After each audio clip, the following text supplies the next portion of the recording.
All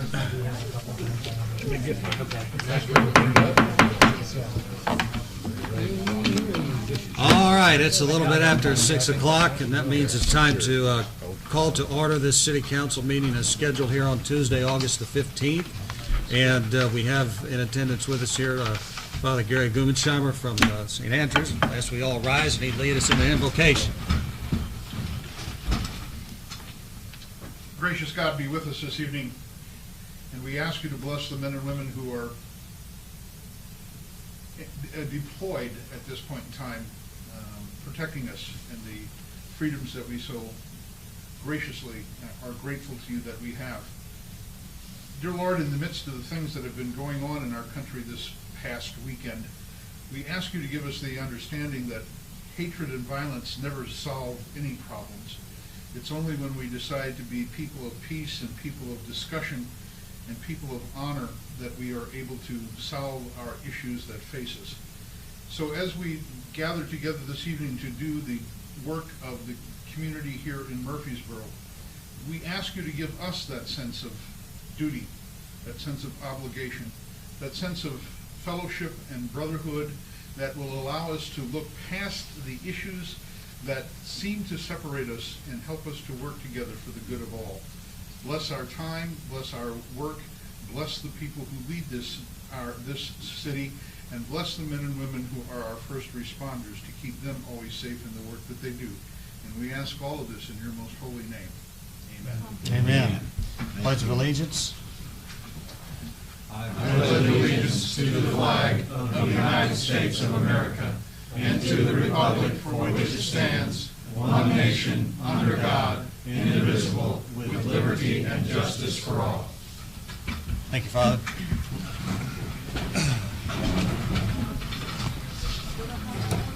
Clerk Cottonero, would you please call the roll? Alderman Hughes. Here. Alderman Curry-Woodsman. Here. Alderman Brown is absent. Alderman Voss. Here. Alderman McComb. Here.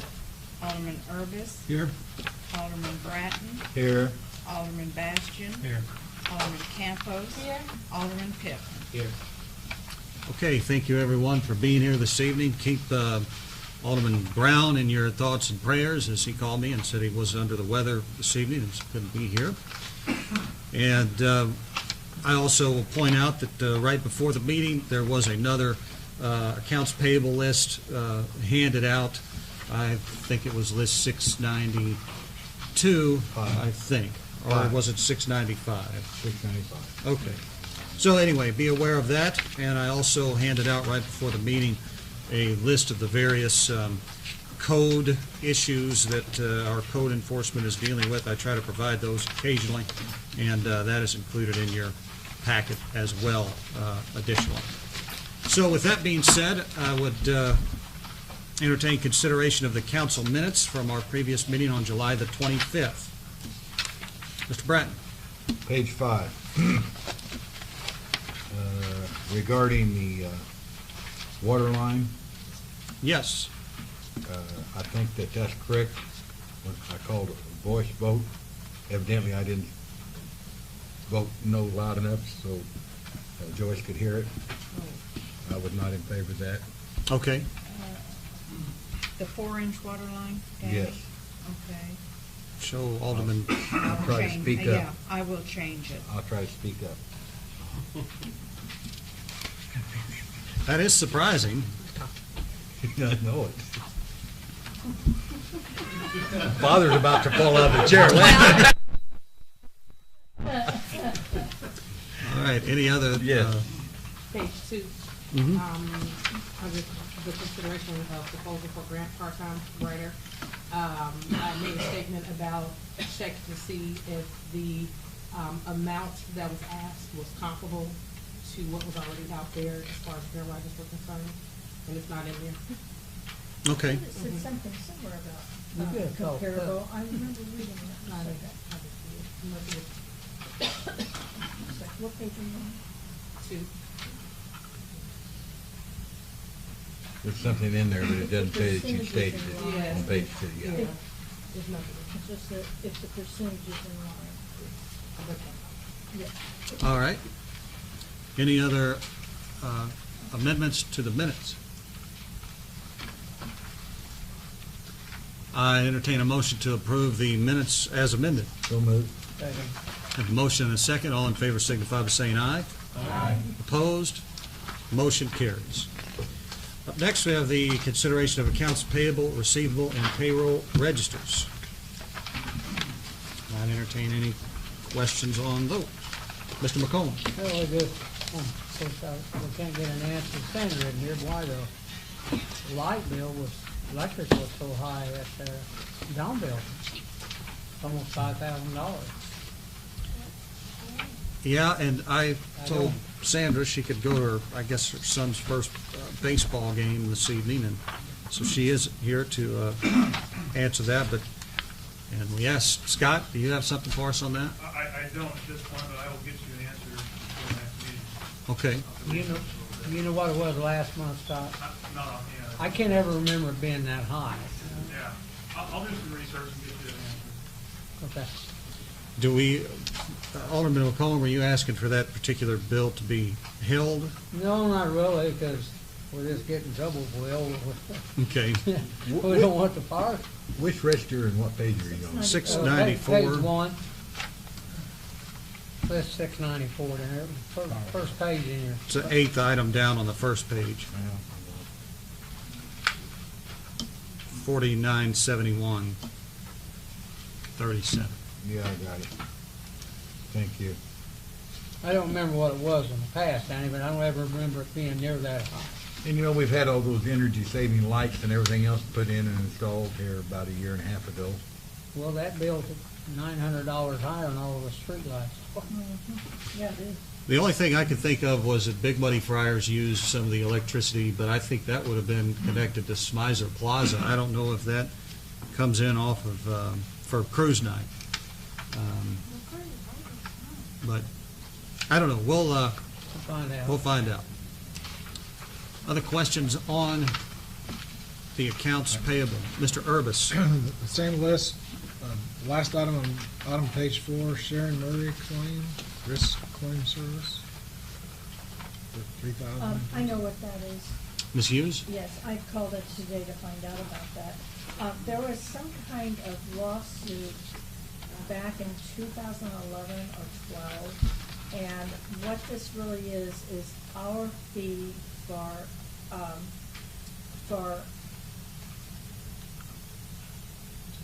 the public risk attorney.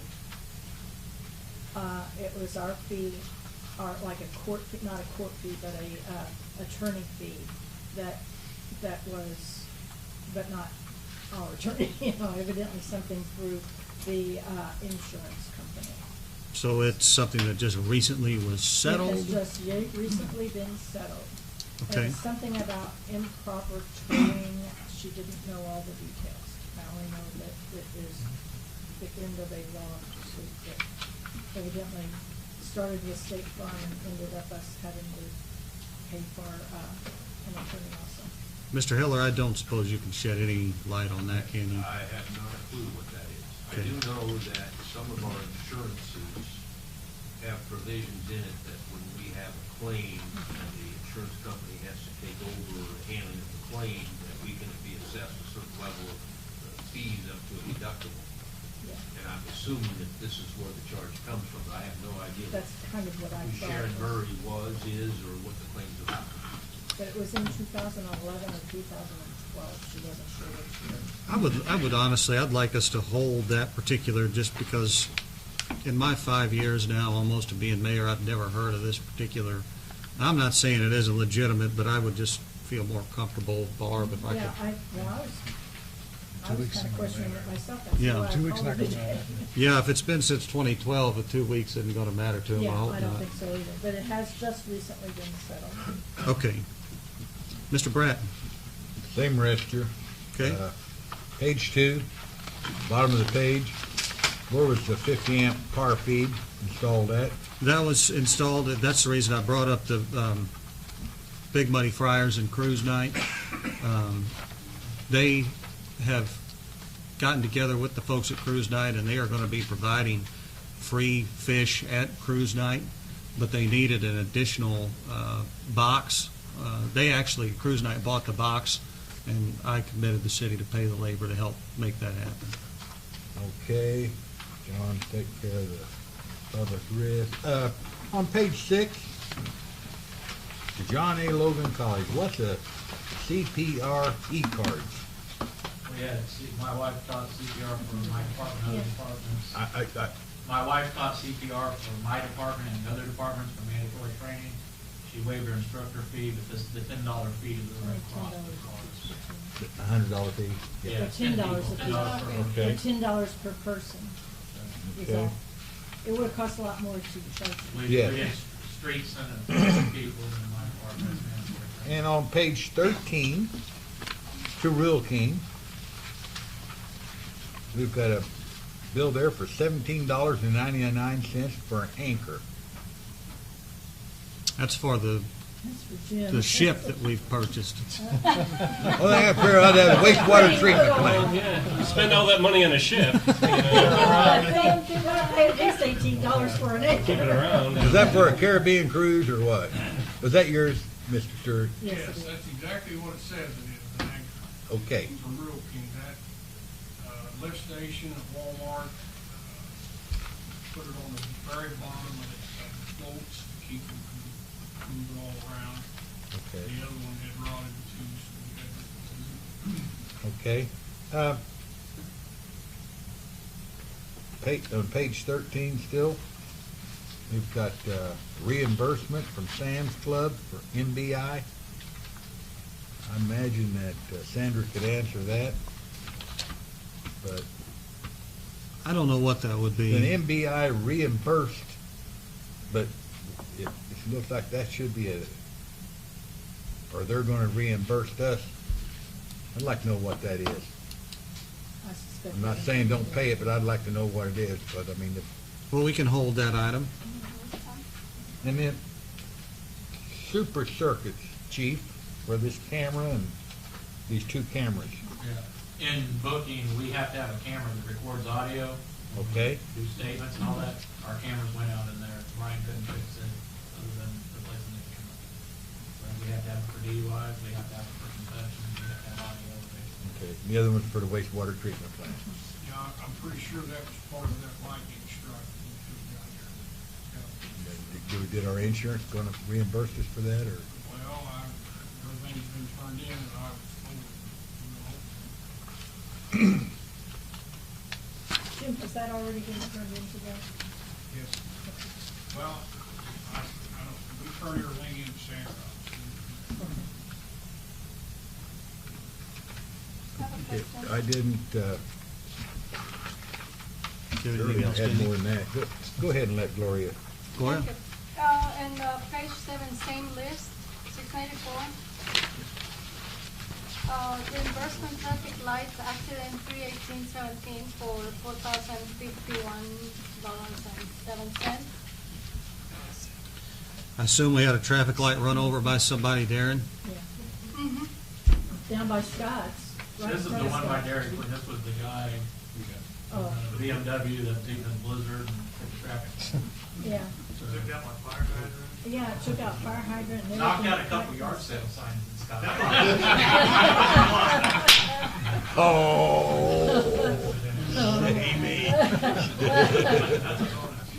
You were doing so good so far.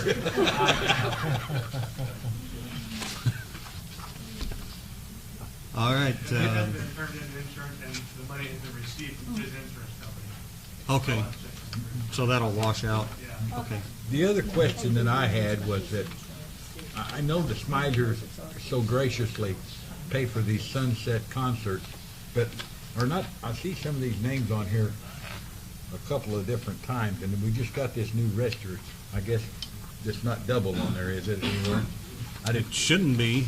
I mean, I know We've I, got 5 of them, Dan. Huh? Well, there are 5 different concerts, No, that's so they may be paying some ahead, I don't know. Yeah. Mayor maybe. yeah, well, John Gooderslaw was the first artist with Lewis Creek, and he's on there for 400, and then Bruce Zimmerman was last week. I don't know if there's others on here. Nathan Graham for Yeah. Those were, I had them Tonight? cut all those checks at once today, Oh, just going forward, so Okay. that they All didn't right. have to keep Okay. making multiple check runs. well, then that'd be all the questions I had. Gloria, did you have That something? was it, Okay. traffic light. Somebody else? All right, notwithstanding the two bills that we noted, motion to pay the bills. So moved. Second. A motion and a second, all in favor signify by saying aye. Aye. Opposed? Motion carries. All right, that takes us to our regular committee and commission reports. And we'll start with Budget and Finance, chaired by W.J. Pittman. W.J., I'll turn it over to you. All right, first item under old business is the consideration of the proposal for part-time grant writer. You asked me to find some comparison information. I found a couple median salary ranges online, and then also looked on like Monster and some job websites to see what was being advertised out there in those positions. The median for a grant writer is about $45,874 a year. An entry-level grant writer, $42,662. The lower end of that range on both is in the low 30s. Pretty comparable to what I found on the job websites, on jobs that were being advertised. So, I don't know if you have anything to add. I mean, So the lower end of the range was about $30,000, your average was about 45, and this is for full-time yeah, type of, that's an annual salary. of people. So if we were gonna look at, a part-time position, we'd, obviously be able to think about half of that, so maybe in the, $20,000 range or something, if we were just gonna flat-out pay a salary to somebody. Yeah. So, I'm not really in favor of that truthfully. I'd rather see, we've tried that before, but not that, to that extent, not that much money. Yeah. And I am more inclined to pay someone if they get something, just because that seems more motivating to me if I were a grant writer. Mike? Yeah, I have a question, and just so people know, I don't write grants. I do review them, evaluate them, and make recommendations for the state. So I do know a little bit about it. And I guess, with all due respect to Chief Hollow, I think we need to open it up, as I believe Alderman Pittman said last time. And I think we need resumes submitted. I mean, what's their experience? I mean, the chief, how many grants did he write? Does anybody know when he was chief? Chief, have you looked that up? Or? The last grants we had that I'm aware of in 2010, we had the Best Partnership Grant, and then Sandra wrote the grant for the ranch. Between then and now, until this new one was going on. And I just think we need to open it up instead of somebody putting a proposal on a piece of paper telling us they'll write the grant, but they want this percentage. I just think resumes should be submitted and we should meet with them. I think so, especially, we were informed last meeting, and I didn't do any research to find out, all the deals on it, but she said that, we pretty much would be limited to only having one working for us, because you can't have multiple that are doing different things that aren't on the same page. If we're gonna be limited to one person, then I think we wanna make sure that we have the best person I doing agree. that.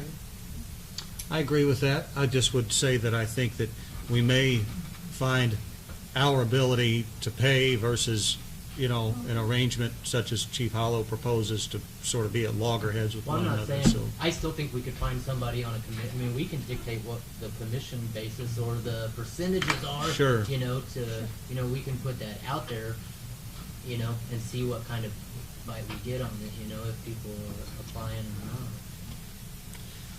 not. Well, so do we want to sort of meet as maybe in a small group here of some makeup and try to kind of figure out what we want that request for resumes to look like? Mr. Brett? I'd have to agree with Alderman Hughes. We've got burnt at least twice or three times on hiring somebody to look for a grant, and you know yourself that you were getting a notice, but it had already expired 2 weeks before that, the filing date, and the other one was just that and whatever, and I would rather pay somebody, you perform, we pay your commission. I think that also gives them a little bit more incentive rather than if they're getting $25,000 a year to be a part-time grant writer for the city of Murphysboro. And every once in a while, when they think about it, by God, they look and see if there's anything in there that we might be interested in. I'm in agreement with you. I have no problem with that kind of setup. I just don't know how many people of a highly qualified nature are going to respond to that kind of proposal. Mr. Voss. Well, and I know that in researching, you're kind of looking for positions that were out there, looking for grant writers, and at the price point. And this approach is different. If someone is soliciting business, you really wouldn't, I don't think, look at a Career Builder or Monster or whatever to find out what that person is earning. Has anyone ever even heard of anyone else taking this approach towards grant writing? There are competitors. About 9 or 10 years ago, I had somebody lined up, and it just fell by the wayside. They would do it strictly. That's what they did at SIU. They wrote grants, and they were willing to do it on a percentage basis. Was that lady we paid $500? No. We never paid. It went. She took her money and ran. Oh That's what yeah, she did. Mr. Pittman. 2 or 3 of those. I don't know that any kind of issue with the commission basis. I think the percentages that were, requested by Mr. Paulo were pretty high. We could be out a lot of, it's funny to say you're out a lot of money, if somebody's getting you a grant that's worth $1 million, but you still have to come up with the money to pay them, Sure. He gets us, he's good at it, and he gets us one that's worth $2 million. I mean, we got to come up with $60 grand to pay him, and you can't take that out of the grant funds. You can't. You just got to come up with it to pay him. I do it I all think we day should, long. if we're going to do it, we should put All a day cap long. on. But I think we should put a cap on it to protect ourselves from, how much we could potentially be out. I'm not for sure with And one you could do- termination clause in it. You could do a smaller percentage basis with, bonus payments for every 100,000 over $1 million that he found us. If that's to, give him keep incentive moving forward so that he doesn't reach a cap and, stop working for Right. But I think we would want to make the terms that protect us more than, But I think I want to get to Mr. Voss if I can. Well, and I guess that's the comparison that I was hoping that we could make. I mean, with all due respect, your gut tells you that those percentages aren't quite where they are, but are they? I mean, who else? Are there other grant writers that work in that are compensated in this manner, and what are their percentages? I mean, I guess that's what I was kind of hoping to take a squint at, and also. Just one other thing is that Chief Hollow, just kind of in good faith, put this out there.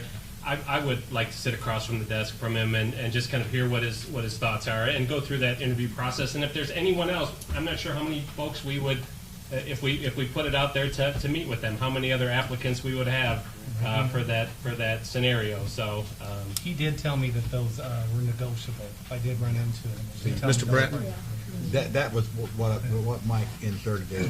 But, we rarely never came back to him and talked to him. I'm sure that he's willing to negotiate to a certain extent. And, sometimes somebody with a lot of experience, they can go through it and get you a lot more. And sometimes you're just a number, and somebody like, and I'm not pushing for Chief Hollow, somebody like Chief Hollow that does have a little bit of connection, might try a little bit harder, and he's starting out. That doesn't mean that they're not good at it. Barb? But he didn't get any from the Now, police department. A few meetings ago, you threw out on the table, put out on the table, that Virgins had someone write grants that got them $300,000 for that water tower.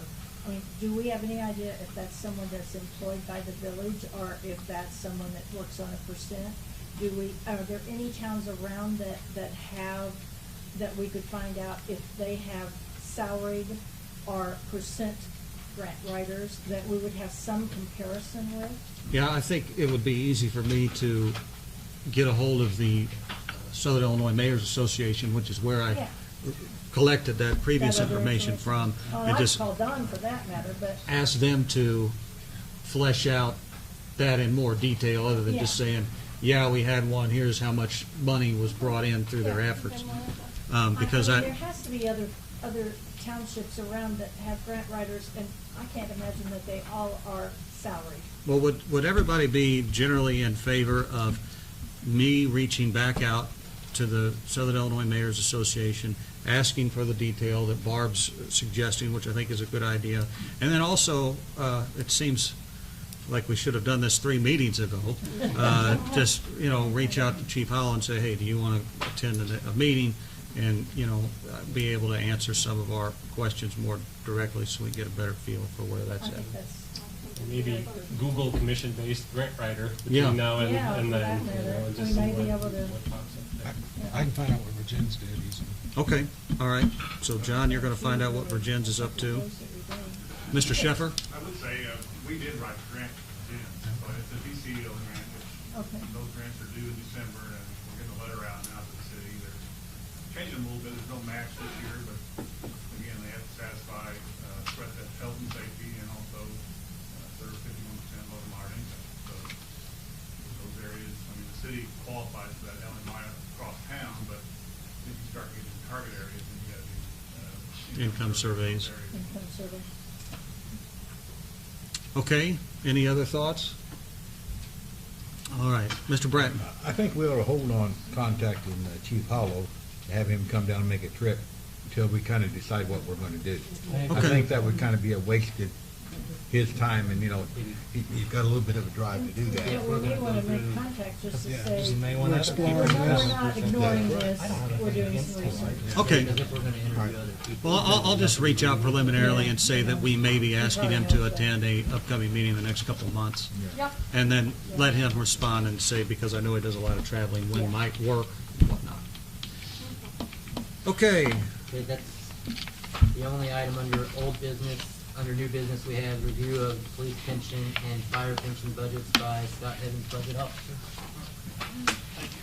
Okay, you have that in front of you, and let's get it to you by Friday, if you look at it over the weekend. But essentially what you have here is, for the first time in my memory, we've been able to not only, do the accounting on a more interim basis for the pension funds, which is something we haven't been able to do in the past as readily, but we've actually, were able to give the information to the auditor early this year, 3 or 4 months earlier than it has been, which will actually help us a lot when it comes time for budgeting and the tax levy. We should have all our information from the Department of Insurance as to the pension fund piece of that puzzle. And so in that process, I decided, hey, let's go ahead and do a budget for each of the pension funds, one police, one fire. And both boards were very receptive to that idea. And so what you see in front of you is basically the budget for the police pension on the first page, approved by the police pension board. And on the second page is the same thing for the fire pension. There's no reason why these entities shouldn't have a budget. They're, governmental entity just like us. They feed into our levy. It's really important that we be as accountable as possible for the fund. And so, as you can see on page 1, we're projecting a loss for this coming fiscal year, which actually we're already in that fiscal year. They're on a May to April fiscal year. And so, and I'll get back to that in a second. So that we're projecting a budget loss of $184,000 for next year, which is not good on the surface. But the fire pension fund is projecting a surplus for the year. Now, why do I tell you these things? Because, again, better information between the pension fund and the city. But also there's a obscure little state statute that actually requires a pension fund to submit estimated receipts and disbursements to their municipality anyway. I just found that out this year. So we're kind of following the state statute by doing that. But another reason why this really matters is that loss that you see there on the police pension fund is when I tell you why that's there, you'll think, oh yeah, well, we just had 3 longtime police officers, retire in the city, which over the long term will save the city some money by replacing them with lower cost, newer hires. But what happens on the pension side of things is all of a sudden there's a sudden drain to the pension system when now you have those same three people drawing large amounts of money out, as well as we've had a couple other things happen this year too that are going to affect that. The employee contribution number will be down about 10 or 15,000 from what it was, say, a year ago, because the new guys that are replacing them have less salary, and therefore they have less contribution. So you have that going on. Not to mention that there's going to be some refunds involved, because we've had a couple of guys that have gone to the State Police Academy, and they no doubt will at some point want to transfer what they've contributed to the plan to their new plan. So that will be another cost, and that's why you see on the last line there says refund of pension contributions. So you have kind of a perfect storm here for this year, and so that's not good news in the short term for the police pension fund. How does that affect the city? Well, it won't necessarily affect the city this next tax levy cycle, because there won't be time for this to filter through the system. But this time next year, or let's say a year from, say, November, that's going to hit, and what you're going to see is you're going to see the Department of Insurance, which gives us the rate that the pension fund should levy as part of our levy, is going to be considerably higher, because they're going to see that drain on the system, and they're going to want to raise it. So what that's going to mean, that probably this time next year, we're going to have to either raise our tax levy, more than the 4.9%, possibly having to have meetings on the subject and this and that, or agree to take that amount from the shorts and let them have that share of our money and squeeze us. So it's a pretty good size number. So I wanted to give that to you sooner rather than later, so we can be thinking about that. So that's what I wanted to bring to your attention. Scott, by what year and what percentage are we supposed to be? I know that state law is there's a 20-25 or something where all funds are supposed to be funded at a certain percentage. Yeah, I know that time frame. I can't remember the exact percentage. I want to say right now our funds are in the upper 50 range, not quite 60% funded. I want to say they wanted to be at least 70% funded by that time frame. Which, and I just for the record, I mean, we are essentially average in terms of our pension percentage funding comparably to other municipalities across the state. Yeah, our pension funds are in really good shape, relative to some other systems. Yeah, we're the cleanest dirty shirt in the hamper. Well, and here's the thing too, that pension funding thing is a little bit misleading, because it basically says, okay, what if everybody pulled the money out all at once, and would we be able to fund those requests? Well, no. Now, the likelihood of that happening all at one time for the state of Illinois or for the city of Murphysboro is pretty remote. Right. So that's why it's not, an emergency situation, but it's something you definitely want to correct. Mr. Brandt. When we figure our budget this October, November, for next year, should we not increase our budget to kind of help take care of this, so we don't have the hit all at 1 year? We could do that, but that's not going to stop the state from mandatorily setting that rate higher the next year. It will put more money in the coffers of the police pension fund, and maybe eventually will help us out. What I was thinking was, instead of taking a hit for $100 1 year, take 50 this year and 50 the next year. It certainly. Maybe I'm thinking wrong. You're the It certainly CPA. wouldn't hurt to think that way, but again, it's not going to mean all of a sudden the state this time next year is going to say, oh, well, since you've done this the previous year, we're going to back off the rate you have to use. They don't do it. It takes longer for that to take effect. Now, in 2 or 3 years down the road, a proactive move like you're talking about would probably pay some dividends, but it wouldn't be immediate. The only other alternative we've got is the police department take a 50% cut in pay. Maybe that'd help us. Starting with the chief. Well, you got a quorum, go for it. Yeah. Thank you. Scott, Looking at how the things like right now, just- if we increased it this year, then potentially would we not fall under the, truth and taxation next year if we had to double it, or is it, is that an issue?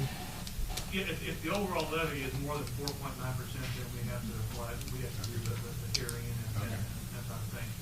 Now that could be, there's basically four components to our tax levy. There's us in the general city, police pension, fire pension, and library. And so, if any of those four factors have some catastrophic increase, it could affect the overall levy certainly. So we have to make the decision, do we raise the overall levy, use truth and taxation, or do we, accept a smaller amount, let's say for the city, and change that? That's a pretty big pill to swallow out there, so. $185,000. Right. Okay. Thank you. Any other thoughts? All right. And this is just informational, there's nothing that you have to approve or anything. The boards have already approved this, it's just for your information. Thank you, Scott. Yeah. That's the only item under new business. If there's no public comment, we'll move out of budget and finance. Do we have any public comment on items of a budget and finance nature? All right, that takes us out of budget and finance, and we'll go to building and grounds, and chaired by Alderman Gary McComb. Gary? Well, there's no old business. Under the new business, discussing and approval to declare a vehicle as surplus. 2002 GMC Yukon and 1995 Chevrolet 400 bucket truck. I know what the bucket truck is. Who's got the Yukon? Is that That's police the one department? That's the one that Brewer had. Yeah. Man, I feel bad retiring that thing. Oh, yeah. It's got about 190,000 miles on it. We're gonna try and do it first this year, and we're gonna try a sealed bid with bid minimum, and then I established a bid minimum based on what the pricing. We're gonna try a sealed bid and see if we come out better than we have at auction outside of the pay auction price.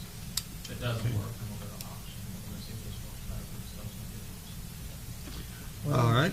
And the bucket truck will have to be listed as is, at an auction.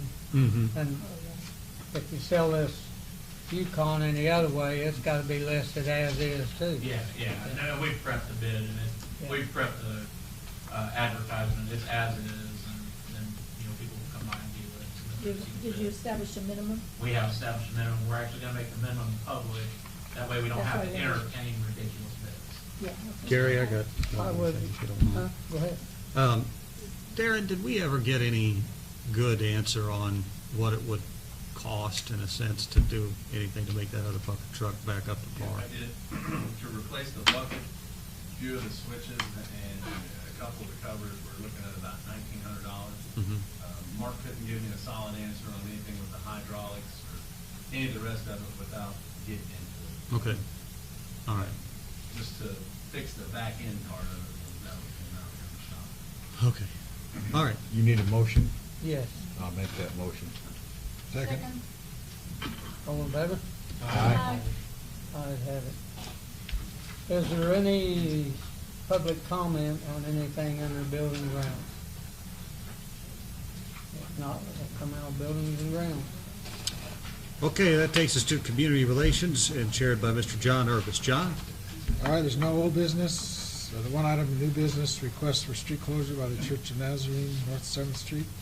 I didn't have anything in my packet, so I don't know what they're asking for. Okay. We have a handout. That's not a good day to close down 7th Street. Yeah, on that's a- what I'm thinking. On an eclipse day. That's the, I can add a little bit to this. Pastor and I met a few months ago because their university had a group of students coming down. And the initial plan was the parking lot could house them all, and we looked at that, and he came to be aware of our plan.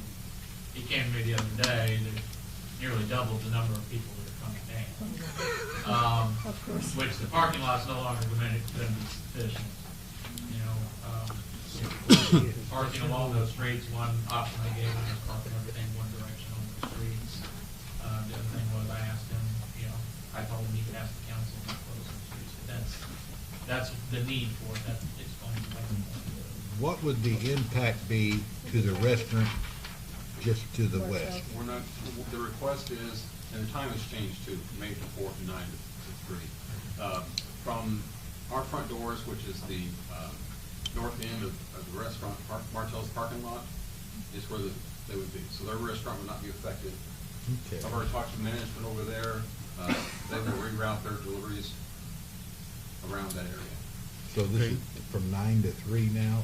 Yes. Okay, right, thank you. So you Mr. start us Pittman? off. I was gonna say, I did talk to Martell's manager about that, and he said the same thing. He said it really wouldn't, they would make the, one other question I had though, would doing 6th Street instead of 7th Street would that make a huge difference? Half of these will come by bus, others are gonna come by private vehicles likely. Right. And And can, the old gasoline station Yeah. there on the east, can you use that for parking also, do we know? well, I was going to. God didn't give you the right answer, did he? Well, Ask for I forgiveness think this is instead of what it is. permission. Yeah, A it's long time easier ago, to ask for is forgiveness easier than to get permission. permission sometimes. Yeah, you're right, I agree with you. Send them a block away, south, Yeah. So All how right. far on Parking 7th lot. Street are you gonna So, go? did they not want you to park there? I haven't asked. There's no number, there's no road number or anything. No Can way we to make any kind of ruling on contact. that? The owner lives in New York, they don't definitely sign anywhere that. Who's gonna know? All right, if All we of could, you guys. if we could order the conversation to those people who have raised their hand and asked for recognition. Darren Mills? If parking is an issue, the city owns a boulevard that runs between 6th and 7th Street that, I don't believe they would damage anything by pulling up on and parking that as well.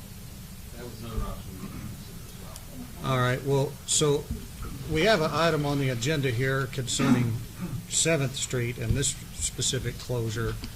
Do we want to allow that closure or not? Should we recommend the use of the boulevard owned by the city first and block the street as a last option? Well, I think on that particular day, it would be best to either we're gonna block it off or we're not gonna block it off. Let's just do it. Because with Darren's coordination, his guys and everything, John? I just had a, so how far north are you gonna, where you wanna get shut down? Well, if it was both 6th and 7th, it's just gonna be right around the parking lot. I don't think we should cut off both. But if not, if it's just 6th Street, then it's probably gonna need to go a little farther north. What about the boulevard? Well, including the boulevard. Hopefully I won't have to. If we get there and everybody's parked on 6th Street, wouldn't need 7th Street. If it was barricaded, I would just move the barricades out of the way. So you're talking like a block, is that what you're A saying? block minimum, yes. Okay. Mr. Pittman? I would say if we're gonna do it, I would suggest closing it off at Walnut Street so you don't get cars turning down and being stuck in the, we don't know what traffic's gonna be like on Walnut Street. If they turn off, they may not be able to get back on and get turned around in there. I would say if we do it, we should do it from Walnut Street north. Mr. McCollum? I think it's a question we need to throw it to our chiefs too about blocking that off at Walnut down. I mean, I know that's the main flow in from the Schley coming in, but how hard is it gonna be for you guys to get on 7th Street, with emergency vehicles? Well, from the police department, we typically come out at the higher runners anyway. That's our typical. Same way for you, Chief? Yeah, we would too. Well, I mean, that's just, on that day, it's just, you got all the traffic coming in from the Schley, but that you direct them around. There is no Schley anymore, Gary. Well, I still got fond memories.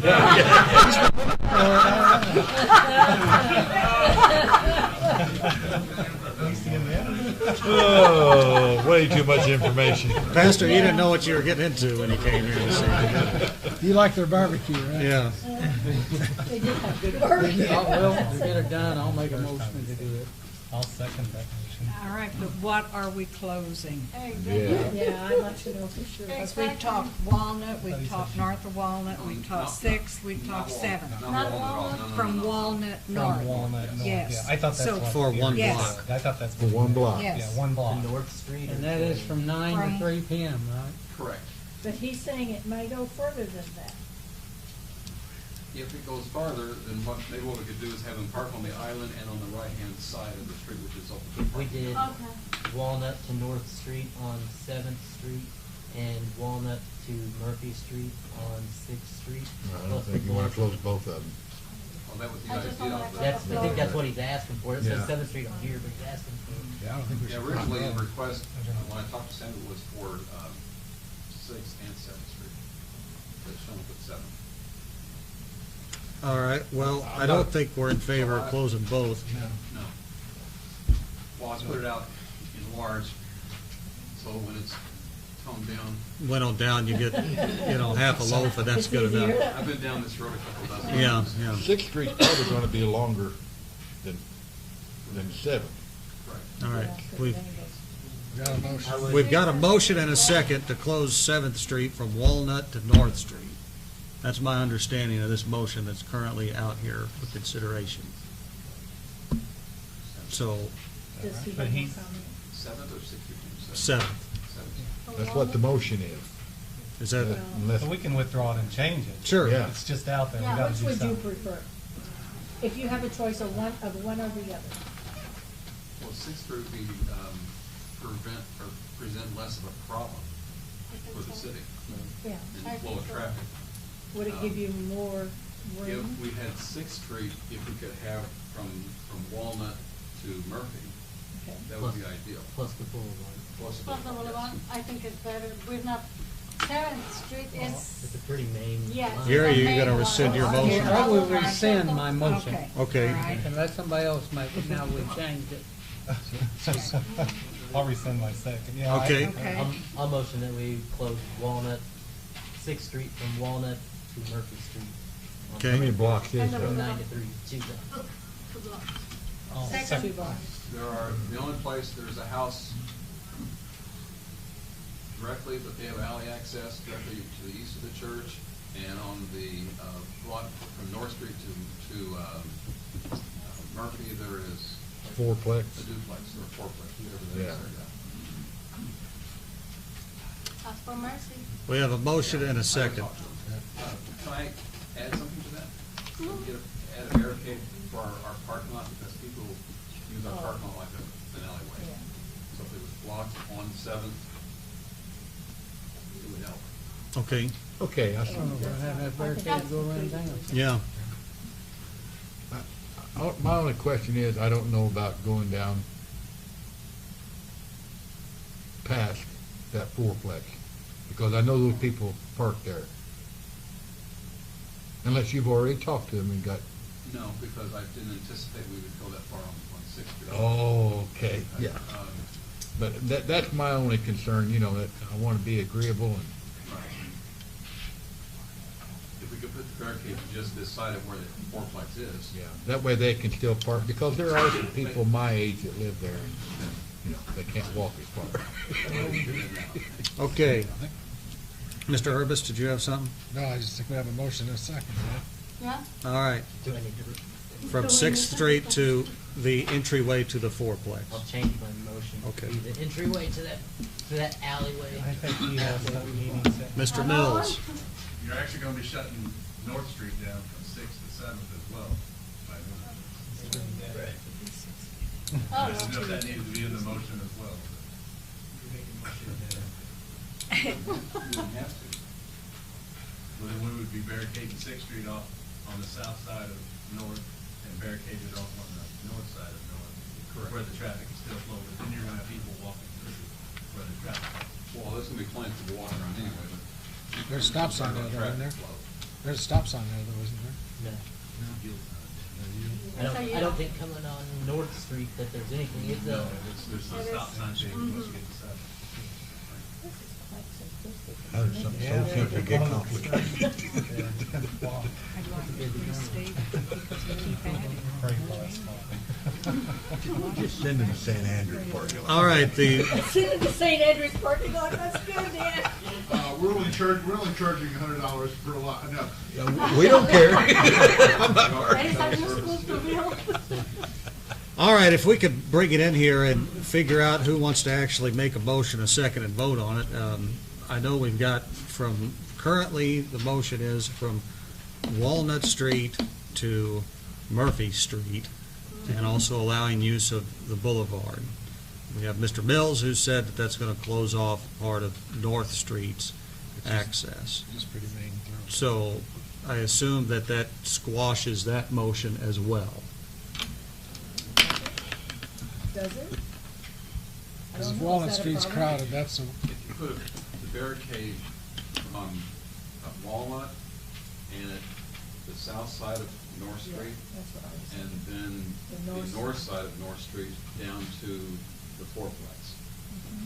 That way you still have People going. North Street, east and west traffic flow. And if that's a motion, I'll second. Darren, your thoughts on that? That's fine, I just want to know where the. Yeah.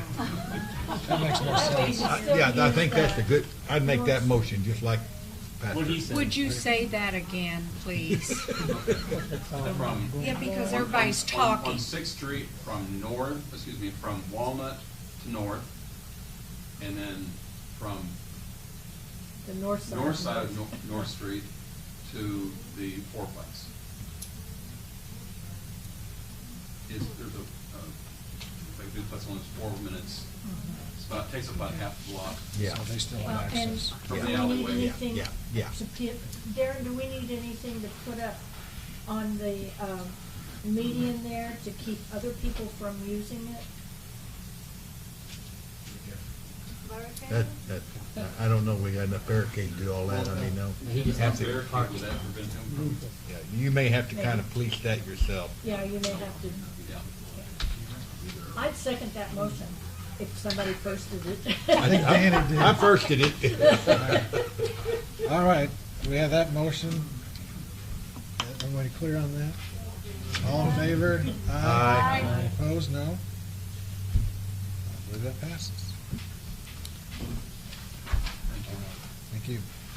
Thanks for your cooperation. Still utilize that as a station. Yeah. Any public comment? Ms. Campos? Yes, Gloria? We're talking about streets, and I have some residents of my ward in 16th Street that are present here, and they would like to talk to us about 16th Street traffic. Okay. And what I was talking with the Mueller family, also Uvalde's, and there is a lot of kids over there, and we have some signs, and they would like to request a stop sign on, what was it? On Roberta Drive, driving south coming from the high school, and having a stop sign on Illinois Avenue between Grace and Illinois, so we can stop, at least help with the speed over there. There are children over there that they cannot even drive their bikes. Miss Mueller has been almost hit by a car trying to protect her own son, so they can explain a little bit more. 16th Street is a drag strip for the high school kids. And adults. Yes. And Yes. adults. Some of the buses even. It's greatly become a problem. When I bought my house here 15 years ago, my neighborhood was all elderly and retired people. There are now 12 children in a one-block area. The block that I live on in 16th Street, Roberta wraps around. So from Roberta to Roberta, there's a minimum of 12 children at any time. Gloria, if she has her grandchildren there, that total goes up. Those kids roll through the stop sign at Roberta on the north end, and by the time they hit my house, and I am the fourth house from the corner, they're doing no less than 45 or 50 miles an hour. Typically, they don't stop at that stop sign. They are swallowing tires and hauling up and down the street. Just trying to get my mail, I've nearly been run over. It's a huge safety hazard, and I know nobody wants to hear speed bumps, but something has got to be done. I called last year up to the police department at the end of the school year. It was getting crazy. And I said, my husband and I were almost hit out in the street in front of our house. I yelled at some of the kids that are going by, and I asked for a police officer to come out and sit at the end of my driveway and police the kids that are coming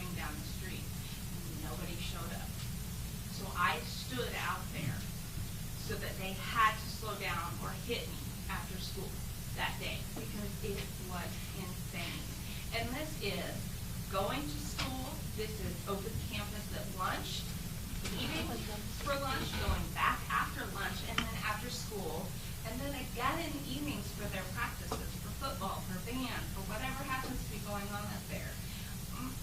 My kid can't play outside. We have to go to another neighborhood so he can ride his bike.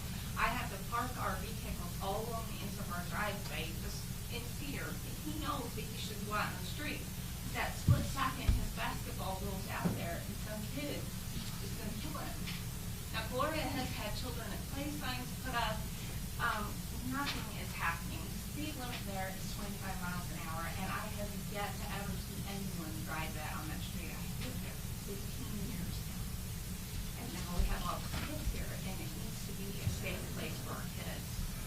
I understand that when that second entrance was put into the high school, it was just supposed to be for overflow, for after football games, and things like that. It has essentially become the main entrance to the high school. We're not using 14th Street anymore. And I get it. They don't want to slow down on the curve that comes in when you come off of 14th Street. Well, we who live and pay taxes on 16th Street don't want our kids and our animals getting killed by the people who choose to use it as a drag strip. Something seriously needs to be done. Something needs to look at it, whether it's stop signs, whether it's speed bumps, whether it's more patrolling. Something has to be done to protect our kids. Thank you for that. Appreciate your feedback. Yes, sir. I just live on St. Street, 2 or 3 blocks, houses, North Carolina, on the side. I'm right at north end of 16th and Roberta stop sign. And I think the kids think now, the summertime, the school's out, and they're just going out to football practice, they avoid that stop sign completely. And they don't even stop. When we hit, coming up, going north to the high, they just never stop at all. I caught one boy in a little car out there, and I told him he had to stop. He said, well, what are you going to do? I said, I'm going to yank your ass out and kick it. So he took off real quick, and I ain't seen him just come down. But I mean, they don't even stop. And years ago, when you built the high school out there, the guys that were on, they're all probably dead now, that were on the school board, and one of them lived across the street from me, Bill Green, you know Bill. Oh, yeah. He said, Tom, summertime, this gate will be locked. It was for a while, and then when Trapani's and them others came in there, well, the guys were out there in football practice, weightlifting. I said, that's not a special event, there's nothing going on, school's not a session. I told him, I said, I'll walk down there, I'll lock it myself, so I'll have you arrested. Go ahead. So that should be closed during the summertime. It's not necessary to have it open. It was closed one time last year, when they had to do some work on the road there, and they told the kids in the summertime it's gonna be closed. Well, some guys going out there for a weightlifting or something, drove up to the stop, backed down, turned on Fair Drive, and cut through the yard there, or the playground, and Crothers jumped a ditch and went to the high school.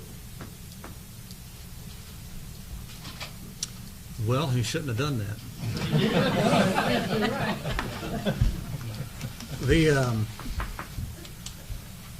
I guess You don't watch the bus drivers just as well as you do the other people. Oh, they do. So the request that you'd like us to put on the agenda for the next meeting would be a stop sign, but I think for me to fully wrap my mind around exactly where it needs to be, Gloria, could you bring, just snap a couple pictures and bring them to the next meeting? We'll put it on the agenda. Consider that and try to get that, done. Talk about stop signs. The problem of that is, you don't want a Gray Street in 16. Okay, she's talking about Illinois in 16. Well, if you do that, you're gonna back up here, you're gonna back up towards my house before they go on to the high school. So if no stop sign, they're just gonna cause more backup. I mean, traffic's backed up enough now because you can't get out of your driveway from 8 to 8:30. All right, so what would you suggest would be the solution? Make them use 14th Street. Have you approached the school district about closing that? Oh, I did a long time ago. We're gonna keep it open. I didn't know. That's also, 16th Street's an emergency snow route. Sure. And it often doesn't get plowed as well as I personally think that it should. However, you've still got those kids. I saw a school teacher, a retired school teacher one night, hit the fire hydrant across the street from my house. He drove his car over it, it's still leaning, and he wasn't even arrested for that, and it was DUI.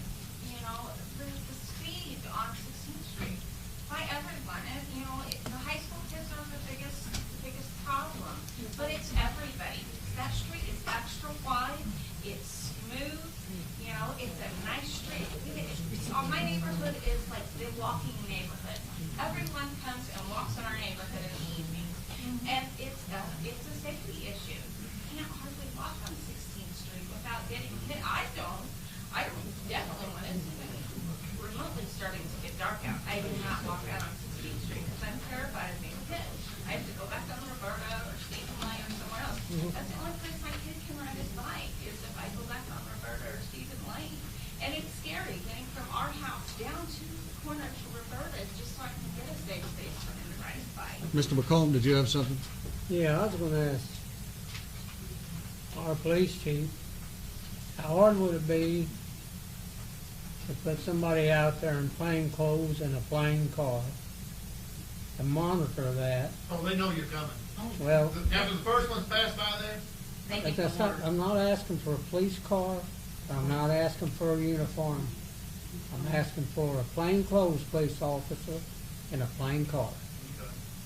That way, nobody sees who's there and who isn't, and keep track of it a couple days and see how many people's running a stop sign and how fast they're running.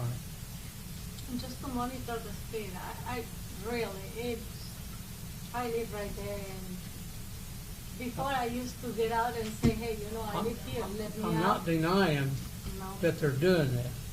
I followed a boy home that run that stop sign and passed people in it one day, all the way to his house.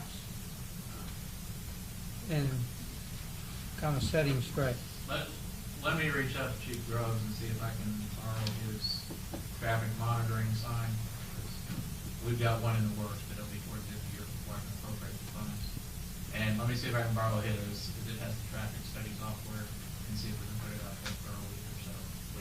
A stop sign, Oh, not the one a that's. stop sign is not gonna solve the No, problem. no, that they this is got. this is the traffic study sign. Yeah, but I mean, Everything coming through. when you talk about a stop sign, it's not gonna slow them down.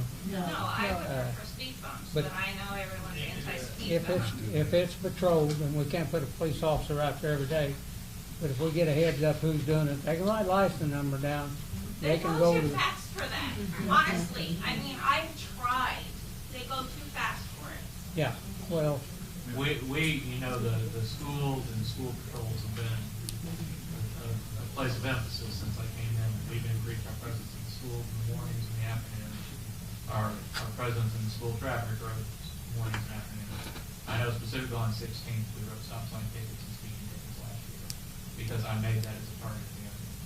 The thing is, I have 6 schools and 6 perimeters that we hit the schools every morning, every afternoon, and make those specific traffic locations. But I will add 16th Street to the first group of school as a special emphasis and see what we pull out. Do some radar along and see what we do. and we'll see how that works, and then we can go. Yeah, Just you know, one we, last go ahead, question Lori. before- Yeah, because I'm sorry. I know the speed bumps, that they go boom, they're not good. But what about the ones like they have in Carbondale in the old district that you go brrrr, Mhm. they make you slow down, you see what I mean? Can be that an option that they're not high, they cannot damage any, but they will make everybody go brrrr for Alderman a while? Campos, the only thing I would say about that is in residential neighborhoods, those are not overly encouraged because they do create a lot of ambient noise, and they create ambient noise for the residents. We already have a mess with the stereos, thumb bumping. So I throw that out that they do create ambient noise for the residents. Most of those are used coming into a construction zone to let you know something. They're not made for in town. If you come down New Hill out here, Yeah. they're there. They're to let you know something's there. What is being put in down at Riverside? I saw on Facebook that they've removed the speed bumps and they're putting something new in out there. What is that? Speed bump. I don't know what it is. They had They're speed some bumps. small speed bumps in, those have now been taken out again. They removed those. Not sure why. I think it's shorter. But Is something like what they're gonna put at Riverside be an option for 16? I will Not personally my tell you, I am not in favor of putting speed bumps on any street in the city of Murphysboro. It's a liability If you had a issue. small child playing out in your front yard, you would be in favor of it. Well, I'm just stating my opinion. I think that what we should do is we should sit out there and we should write everybody a ticket that runs that stop sign, and we ought to do it for 10 days until people walking down the street stop on the sidewalk. And, you know, There's no There's no sidewalk there. well, we could build a sidewalk then too. You're gonna have them write speeding tickets while they're doing that? Well, whatever Including the violations, bus drivers obviously. and the adults, because But, let's- I really believe that the adults and the bus drivers are just as guilty as those young kids. Yeah, Mr. But, McComb. you know, we have 10 times the traffic on that road because of the high school. You know, back in my day, every kid in high school didn't have their own vehicle like they do these days. So, you know, we have considerably more traffic on 16th Street because you have the addition of kids. All right. The last time they set a speed trap out there, the first 3 people they caught was teachers speeding. This has been several years back. They set it up, didn't catch any kids, they caught 3 teachers right off the bat speeding out there. On that street. Is there I any think we way should that, close community relations. is there any All way right. that Chief Roberts could reach out to the bus garage too and let them know that it's an issue?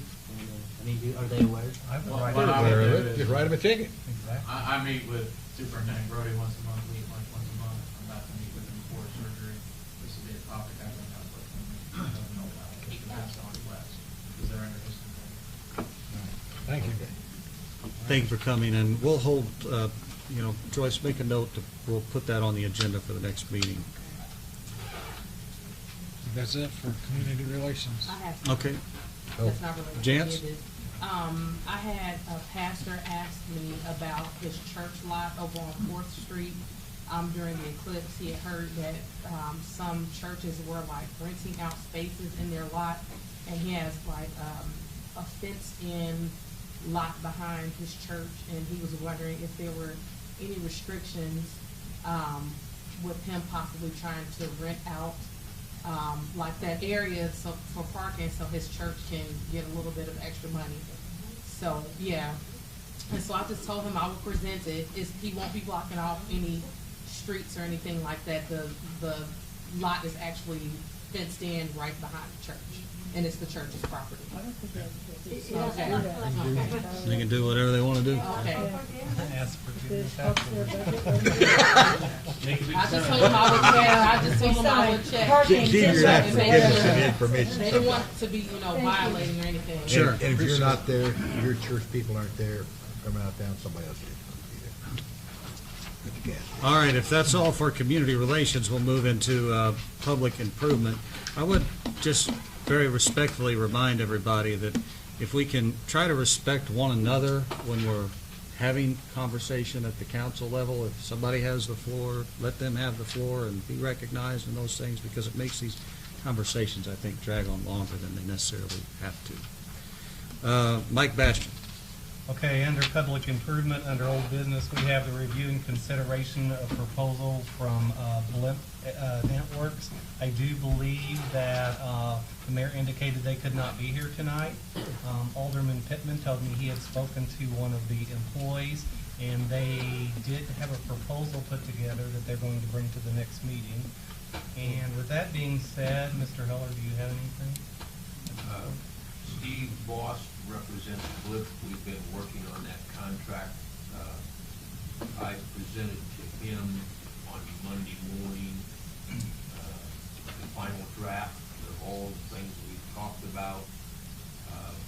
They're still looking at one provision yet about exclusivity, and that's the only thing we've still got left, I think, not agreed to. And I think we're probably still talking about that, but he couldn't be here today, so he didn't want this to be on the agenda today, this next week. Could, once that proposal is worked out, could you get that in our packets ahead of meeting so we all have time to review it? Yes. Because that's a problem when we Well, try to vote. I'll get that draft to Sandra so she can get it out. I would hope that by the time the next meeting comes around, he and I would have worked out the detail on that one provision. Okay, any thoughts on Blip? Okay, the next on the agenda is signage request from Unique Shops. I believe the mayor has spoken with Teresa Blankenship. I have, and I don't believe Teresa is. She is not coming. She did contact me. I spoke to her on the way here, and she filled me in a little bit. I wasn't aware of what was going on, so I didn't know if you wanted to. I had just asked that they bring a, representation of what it was they wanted to do, so that we could even see if it could, work with inside city ordinance. It's my suspicion that it will be in conflict with something, but I'm not sure of that. I'd hoped that she'd been here to show us exactly what it was. She did call me, and just we don't want this to go on, but briefly what they're wanting is all the stores and shops on North 14th Street, they want some type of signage.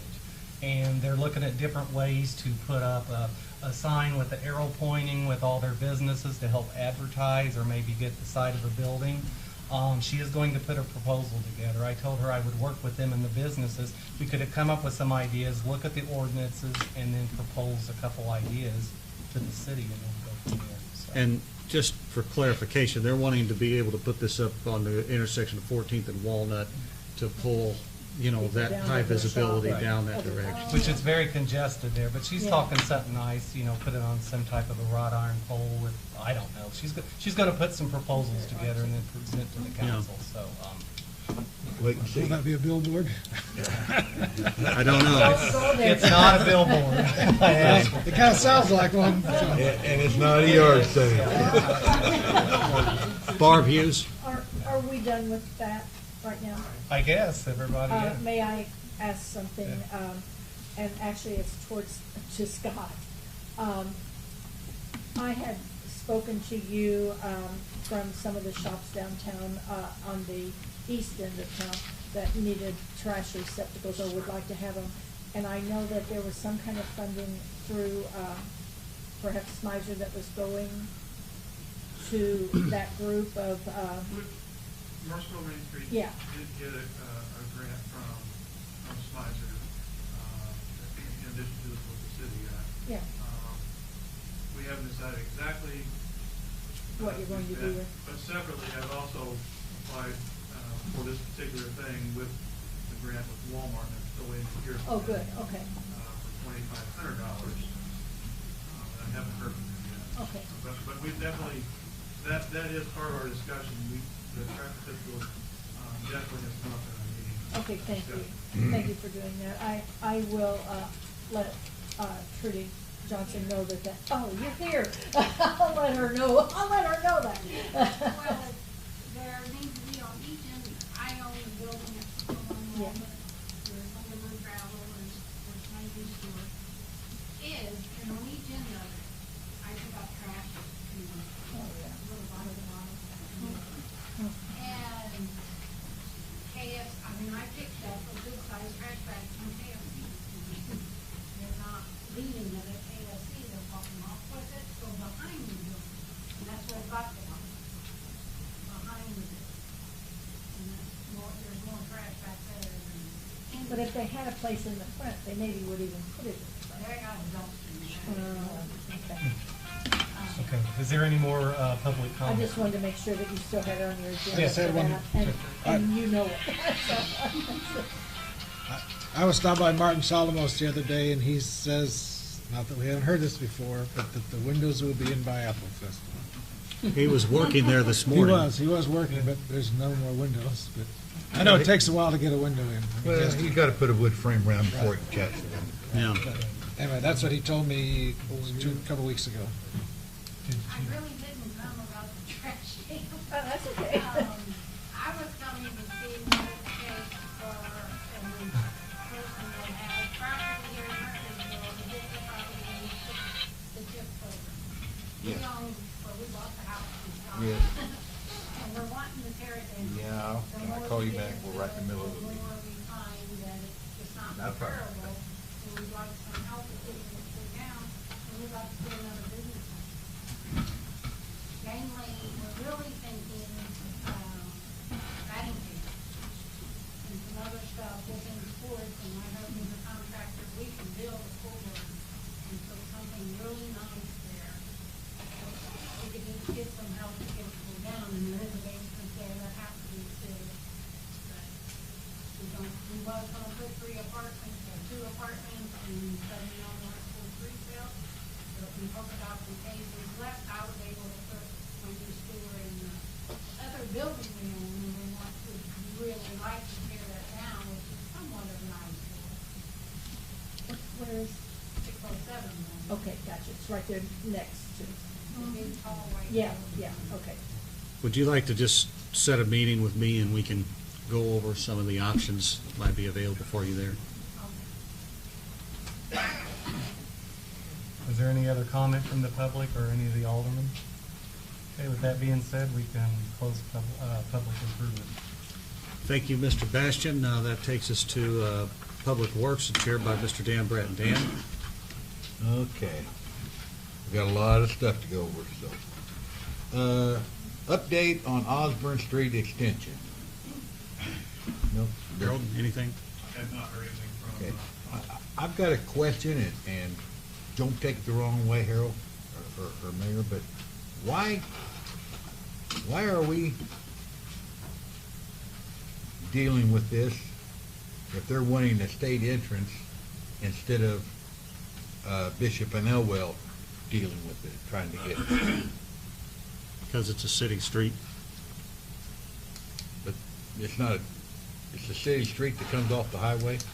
I mean, it's a platted, Osborne Street is a platted. Street, I believe. H. The letter H. Okay, well, that's been running around my head. Well, there's a platted street there. I Yeah. think even IDOT said if they had known there was a platted street there, they probably would have closed it when they put the light in. Okay. I mean, the only thing I know about it is that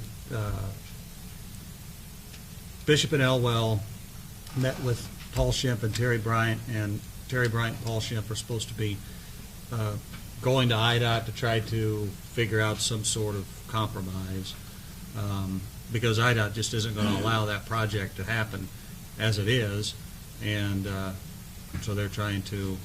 I guess what I'm trying to say is, and I know both those gentlemen, I've had insurance with them, is, and I understand where Harold's at, I don't blame Harold, don't get me wrong, is that why are we spending money on that when Bishop and Elwell ought to be spending money, I guess is what I'm trying to say. And maybe I'm wrong, and if I am,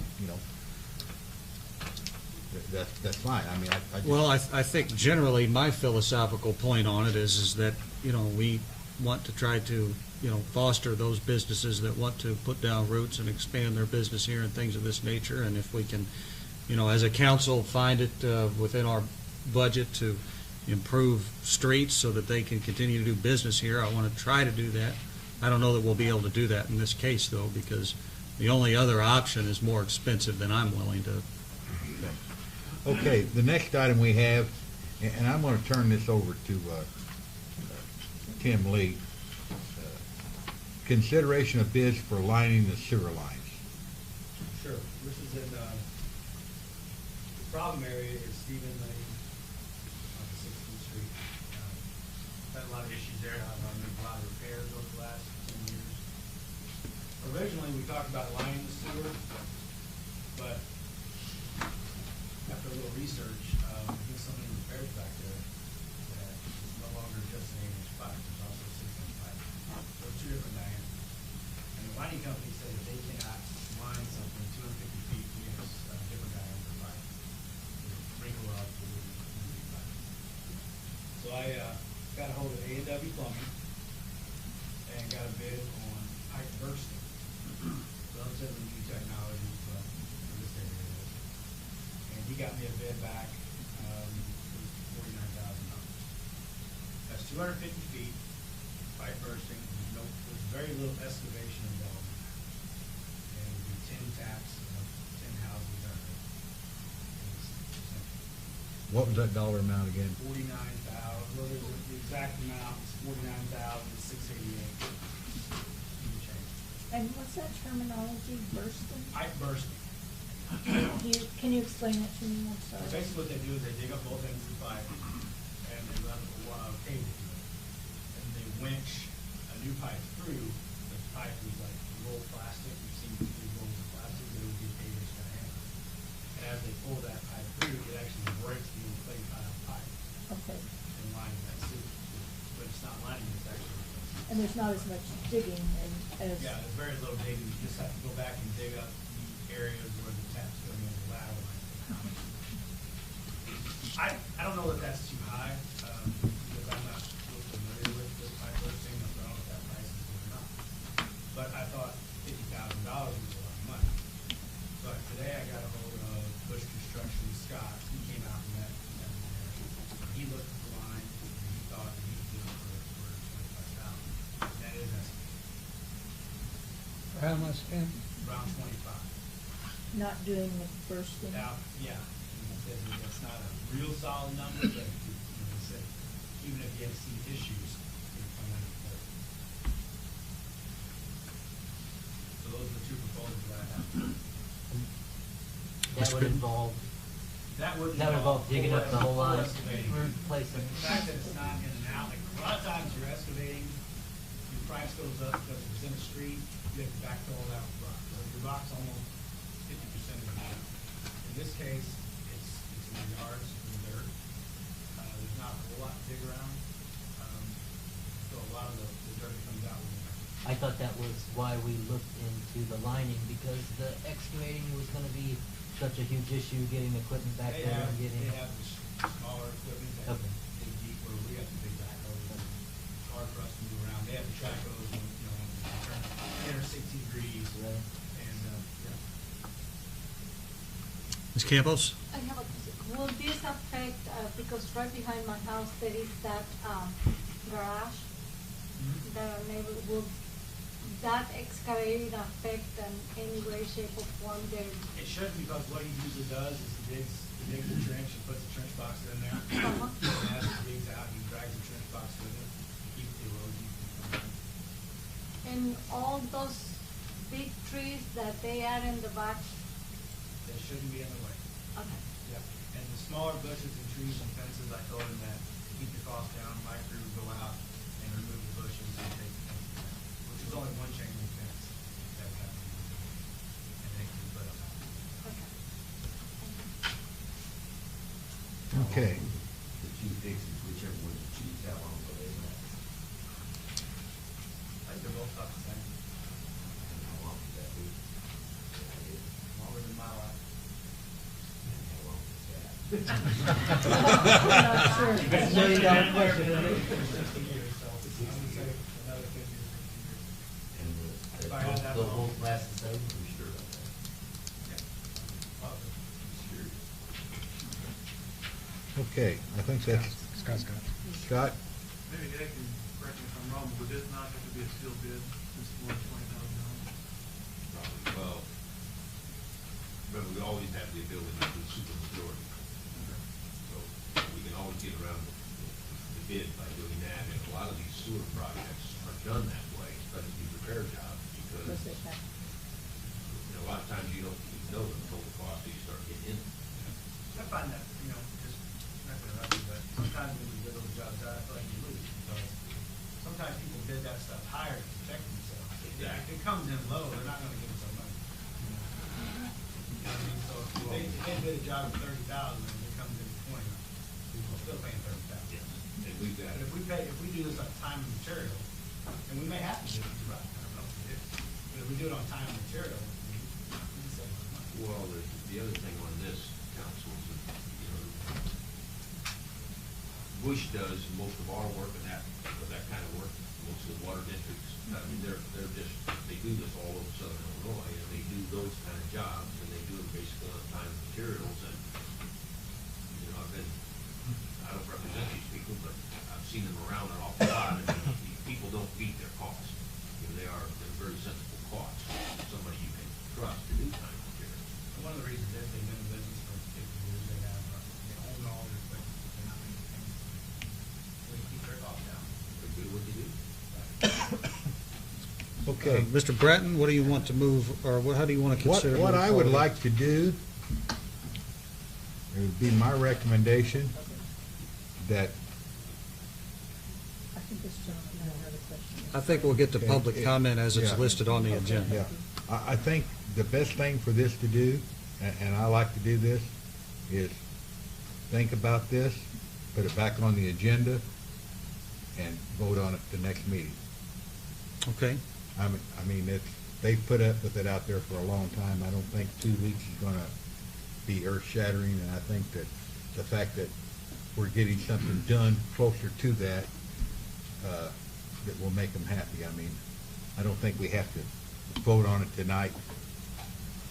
Sometimes, maybe I'm the only one up here that does that. Sometimes I'll go from a negative to a positive and vice versa in the 2 weeks' time because I gather more information. So that would be my recommendation, but I'm open to the majority of the council. I think Mr. Pittman maybe had something to I add. just think, yeah, I mean, and it may not work with the way he looked at it, but is there, I mean, you said 25 is probably close.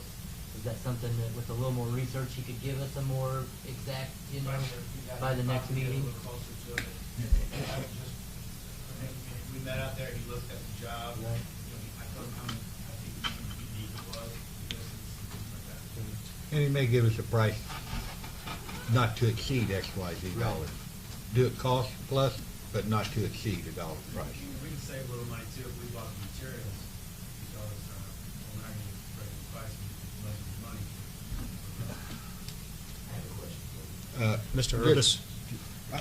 I just have a general question. Are we still looking at potentially doing the sewer lining other places? Is that something? that Well, we're- yeah, I mean, that's still an option, but it would help in this city. Right, no, I understand that for this Yeah, job, but still, it's still the $70,000, number. The number there's still 70,000. Because we still have We can get more than 3,000 feet per second. 3,000 feet. Okay, if there's no objection from the council, and like the mayor said, we'll pick up the public comment at the end of this. If that's agreeable to wait till the next meeting to vote on it. If it's not, That's good. okay, let's move on to the discussion regarding the billboard request by Chris Greither. I just wanted to put this on the agenda. We discussed it at the last meeting, but I don't think that we really ultimately came to any conclusion, and I feel like we need to sort of either take action or not take action or something. Wasn't it against the law, Will? Well, it Against was one against the board. ordinance, certainly, as it stands now, but I thought there was still some question as to whether or not we were, I don't remember us actually really making a firm action on this. If I'm misremembering, somebody tell me, but Was he gonna As though he was bring going to something do something. to Yeah. us? I thought the ball was in his court. I think it Don't they have was. to go to, doesn't that have to originate out of zoning? Correct. But we also know that We if you can go to originate zoning, it, but we gotta take it to zoning board. If we're gonna do that, that's what the zoning board will go back to. so we'll just hold this item also, and we'll wait to hear from Mr. Greither, I Okay. suppose. Well, let's move on to the next line, is discussion regarding the water main on, I don't think I can pronounce that road. Degenhart. Okay.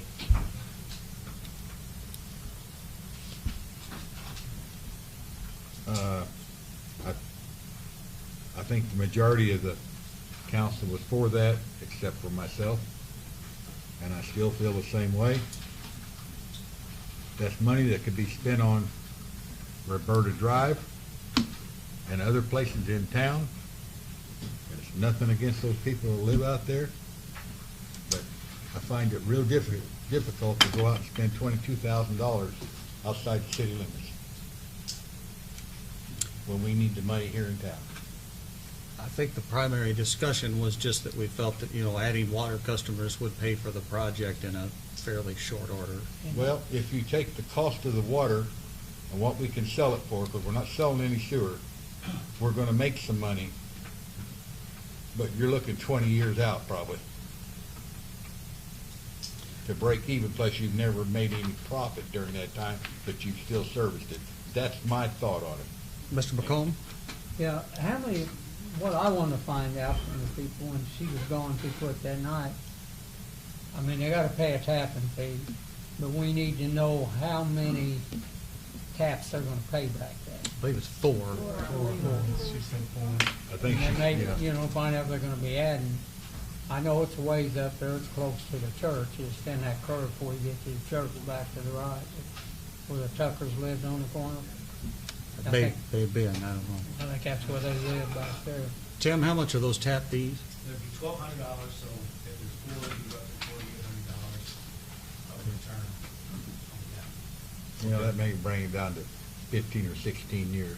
But I think that maybe I'm not expressing myself. The point of it is, we as a council, and one of the gentlemen sitting right here, have promised the people on Roberta Drive that we were going to fix that water problem.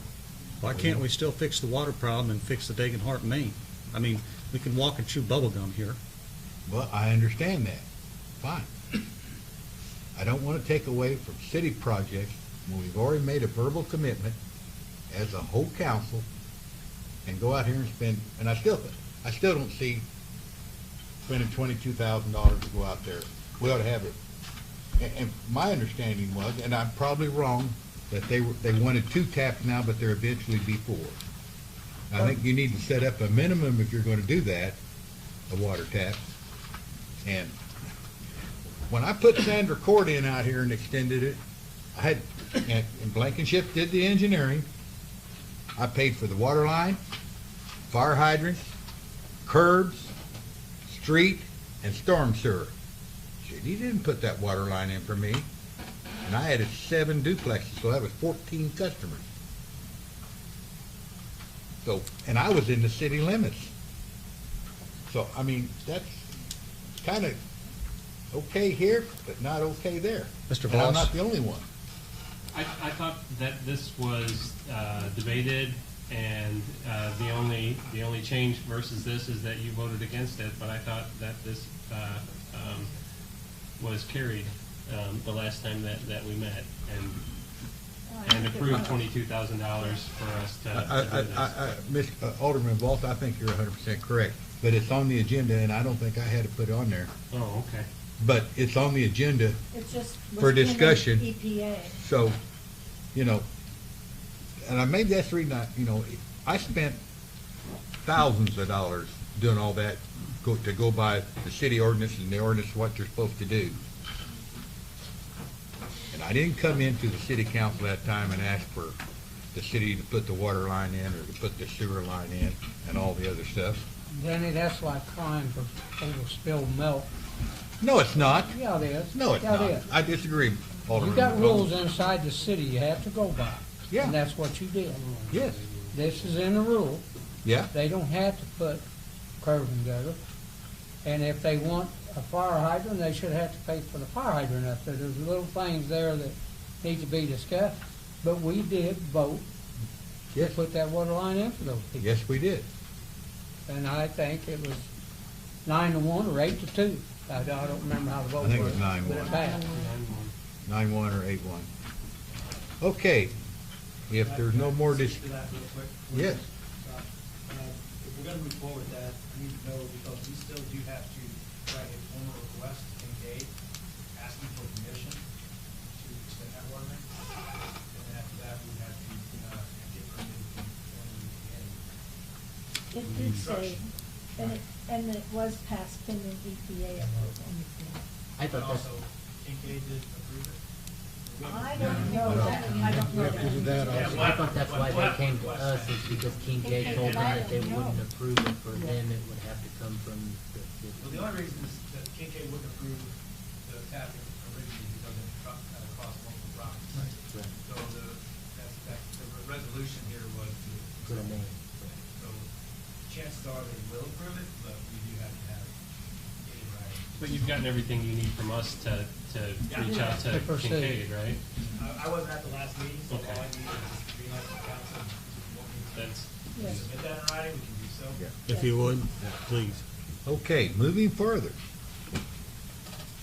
Under new business, discussion regarding the pumps on 7th Street.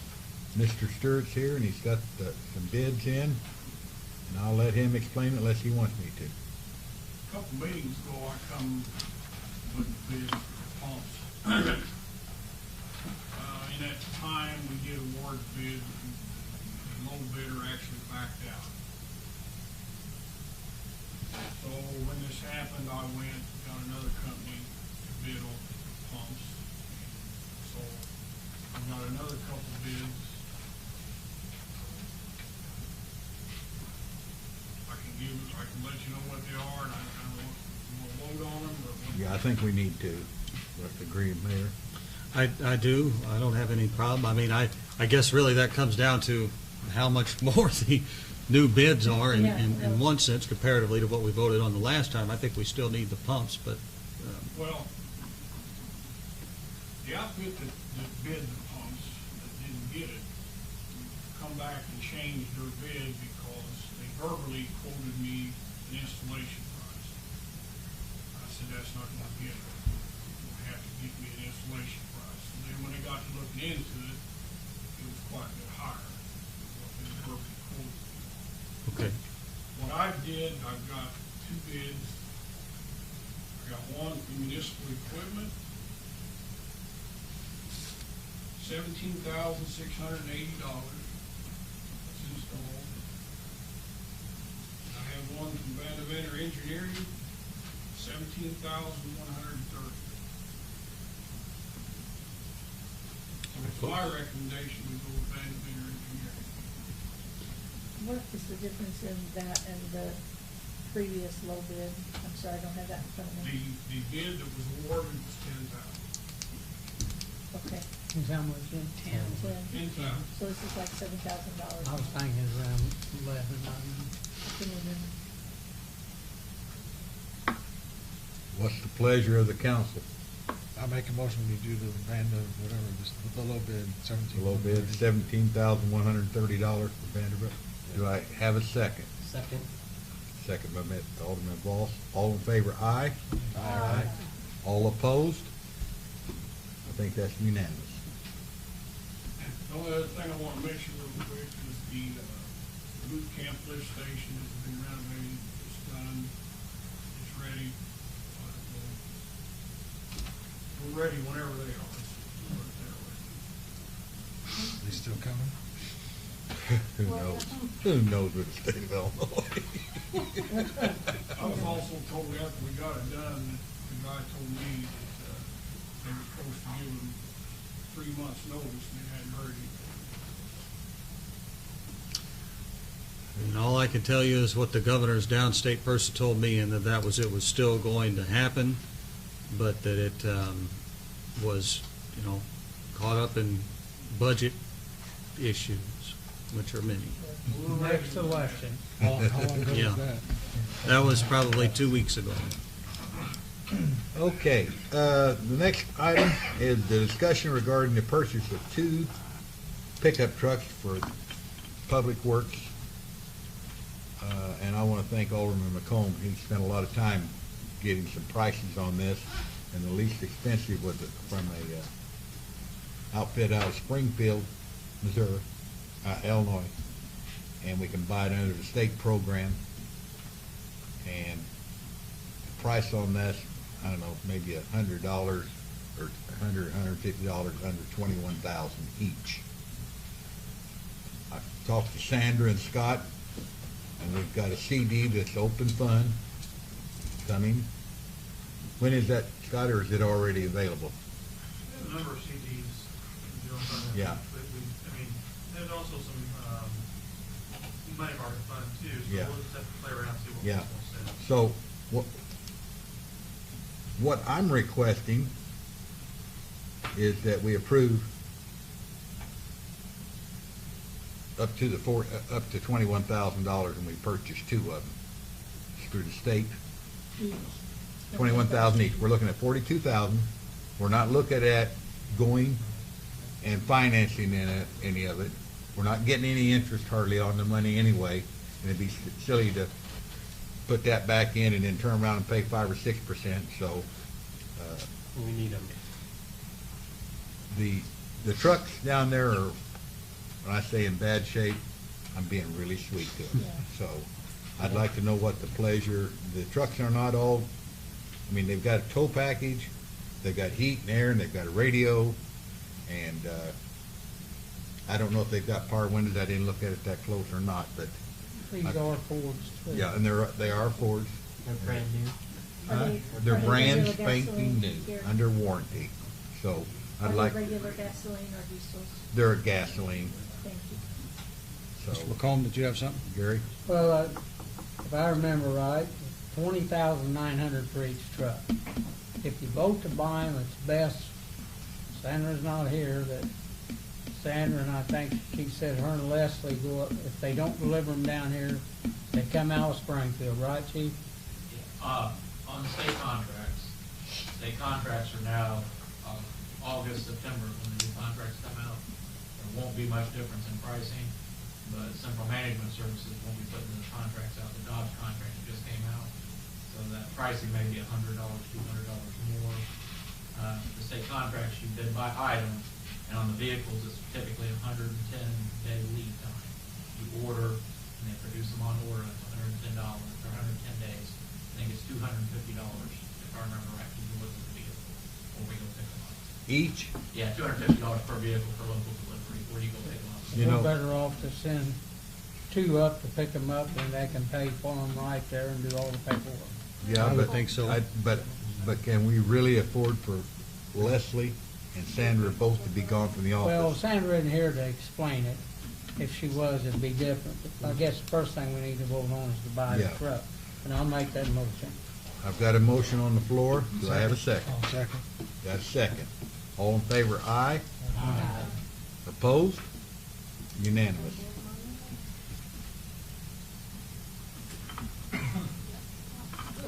Okay, the So next, we're talking about 42,000, is that correct? Approximately? approximately 42,000, and just like the chief said, it may be another 150 or whatever, we don't know for sure. The next item on here is the discussion regarding a bid for the removal of a tree on North 11th Street. Darren, I'm gonna let you tell them right where it's at, and how bad or good shape the tree's in.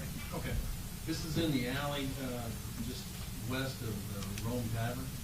It's an extremely large tree. I've reached out to Caskey Tree Service, Midwest Tree Service, and then Robert Roach, which normally does all the work. Robert Roach was the only one that turned in a bid, and I want to say it was $1,500. It's been so long that he put it out there. I No, believe that's what it was. And I could say that it's my fault we haven't acted on this bid, because this bid was put on my desk, and that's the problem. It was put on my desk. And so the bid is for $1,500. And when I saw that on the agenda today, I went through my stack of stuff, and there it was. So anyway. It's a very dead tree, and, it presents a lot of danger. Too big for us to do correct. Way too big. Yeah, I assumed that you would do So- that. And the reason I held on to it was because I didn't know at the time if we had got other bids or not, and I was just trying to track that down, but Darren obviously did. So, what's the pleasure of the council? Make a motion if it's a bad tree to get it down. We've got a motion, we've got a second from Alderman Urbis. All in favor of approving the bid for the tree removal? Aye. Aye. Opposed? Ayes have it, unanimous.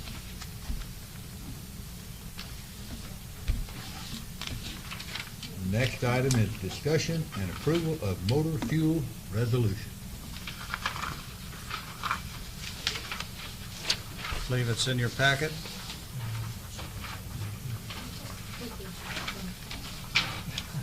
That's what we're talking about right here. Harold, I've got a question on this liquid asphalt. Is that like they use from, to quote Gary, the chalet out to Kroger? Is that what they put on the I'm not sure highway? what they put down in the van, but. Is it that type of a? Yeah, this is kind of an experimental thing. You're getting a really good deal here. I guess if it works, type of thing, but, typically, we don't like to only chip over asphalt. And they are coming up with some new systems that are working very well on asphalt. They're giving you this, they're telling they can install this at $8,000. Typically, it would cost somewhere $18,000, $19,000. And we're talking about going from, I believe that's Wall Street, just north of Longfellow School on 20th Street, going as far south as that money saved, $8,000. Is from where now? North of the school there on 20th Street, the old school site, where the tennis Wall courts are. Okay, Wall okay. Street, I believe. Longfellow. No, it is Wall. Coming south, we're skipping Walnut and continuing on south on 20th Street, where you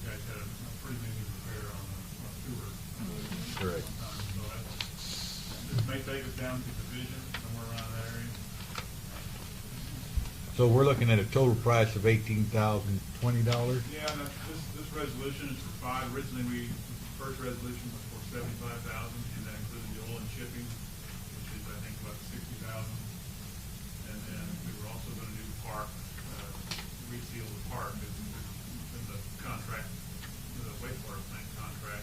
That was taken out last fall, and it got too cold for that to be done, so we actually added all the areas that we did asphalt down there, so, and really came out at a cheaper price than what the contractor was gonna do it for anyway.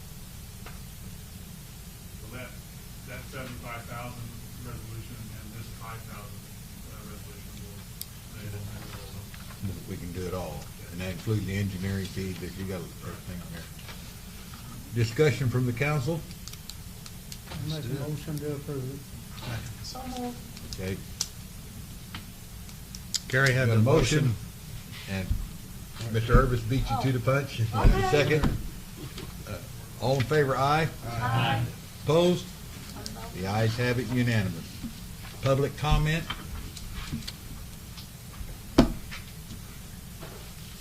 Thank you all for allowing me to speak tonight. I have a couple things I'd like to address the board with. One happened to be out of tonight's meeting. First and foremost, Mayor Stevens, congratulations on your appointment to the Agriculture. Thank you. That's a very nice honor, so I appreciate the work that you do and the recognition that you receive for that. Thank you. I appreciate you saying that. The second thing is, and Chief Roberts, you might want to know this, my name is Mike Austin. I served on the school board for 12 years, 10 of which I was the school board president. And I wish the Mueller family was still here, but I was not going to get in on their fight. So, the road on 16th Street was addressed many times during my tenure on the school board, and it always came back to the constant reason why that road was left open was because of only having the one-way in and the one-way out, as it was considered a safety hazard.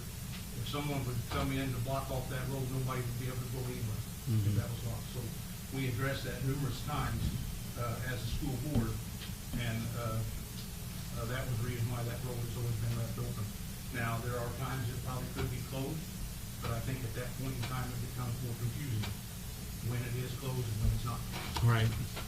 So that's the second thing. Third thing is, it was about a year ago that I stood here and addressed the board about a problem on Roberta Drive.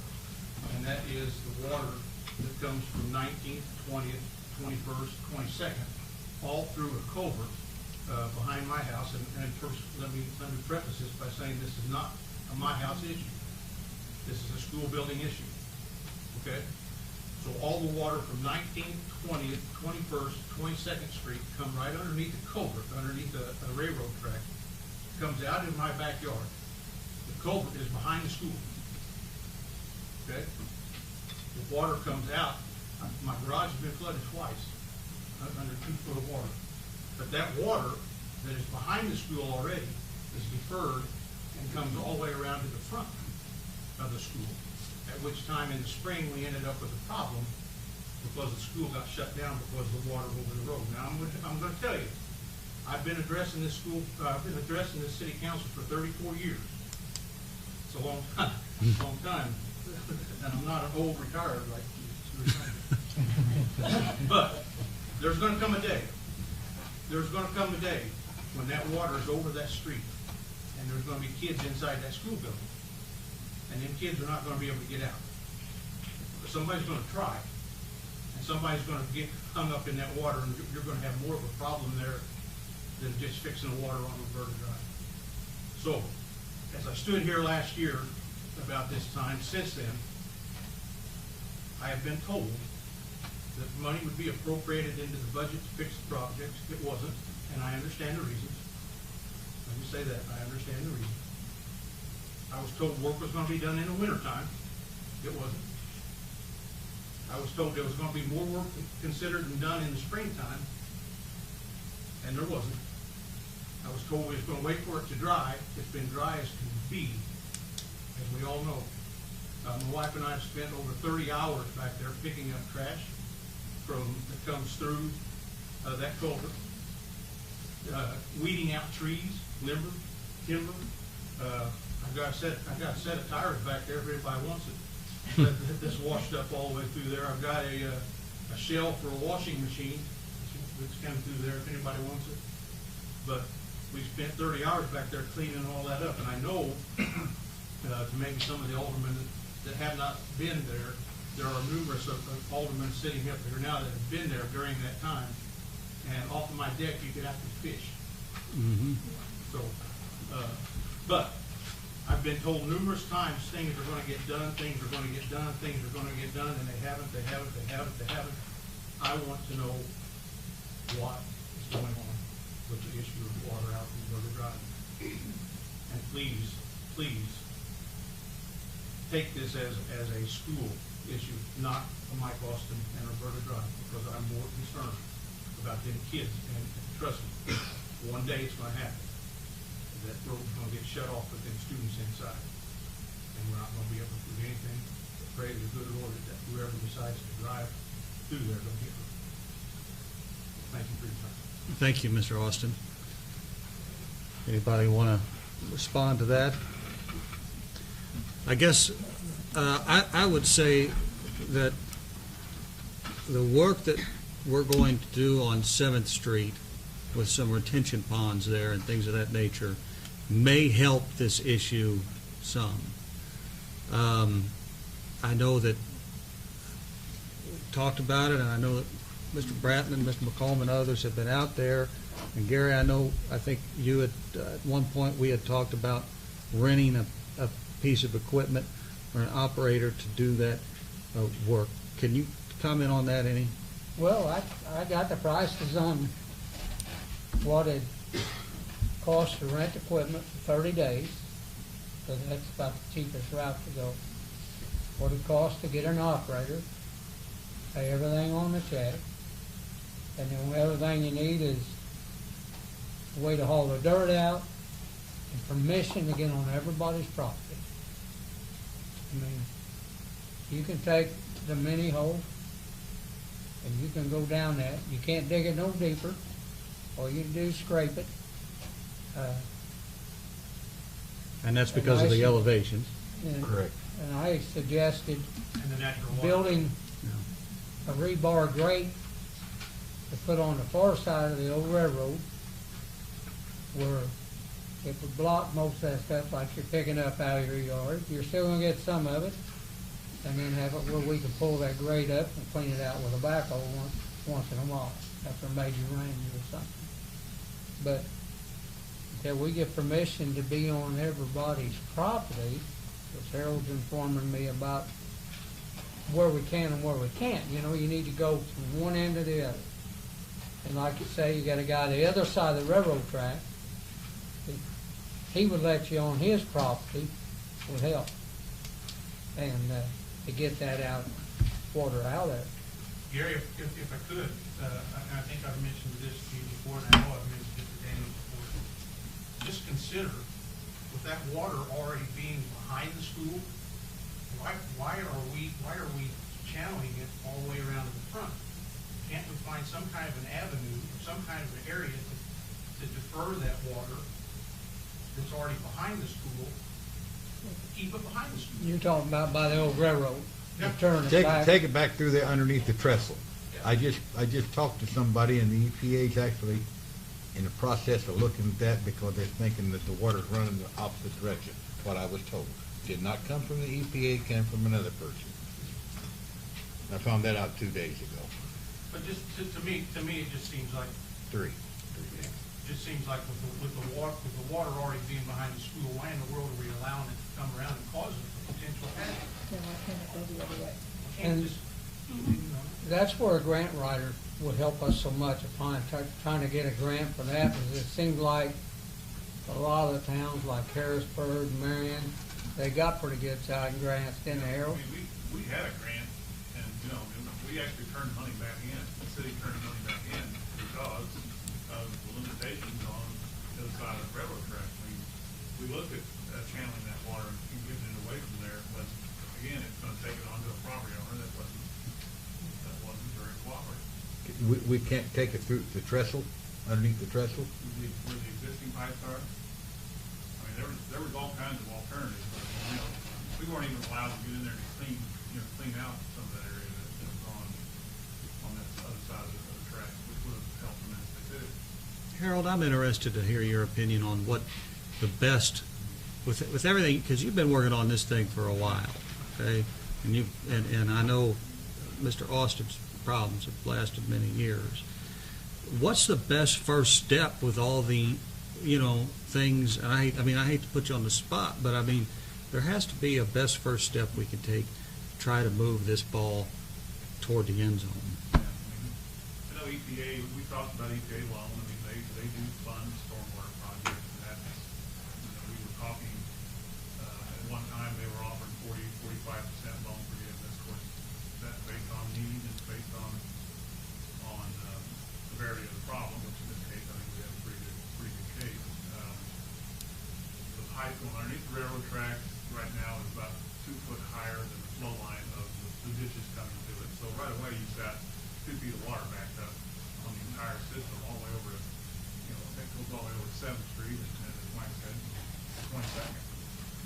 That water can't get out. I mean, there's always water in those ditches out there at the high school.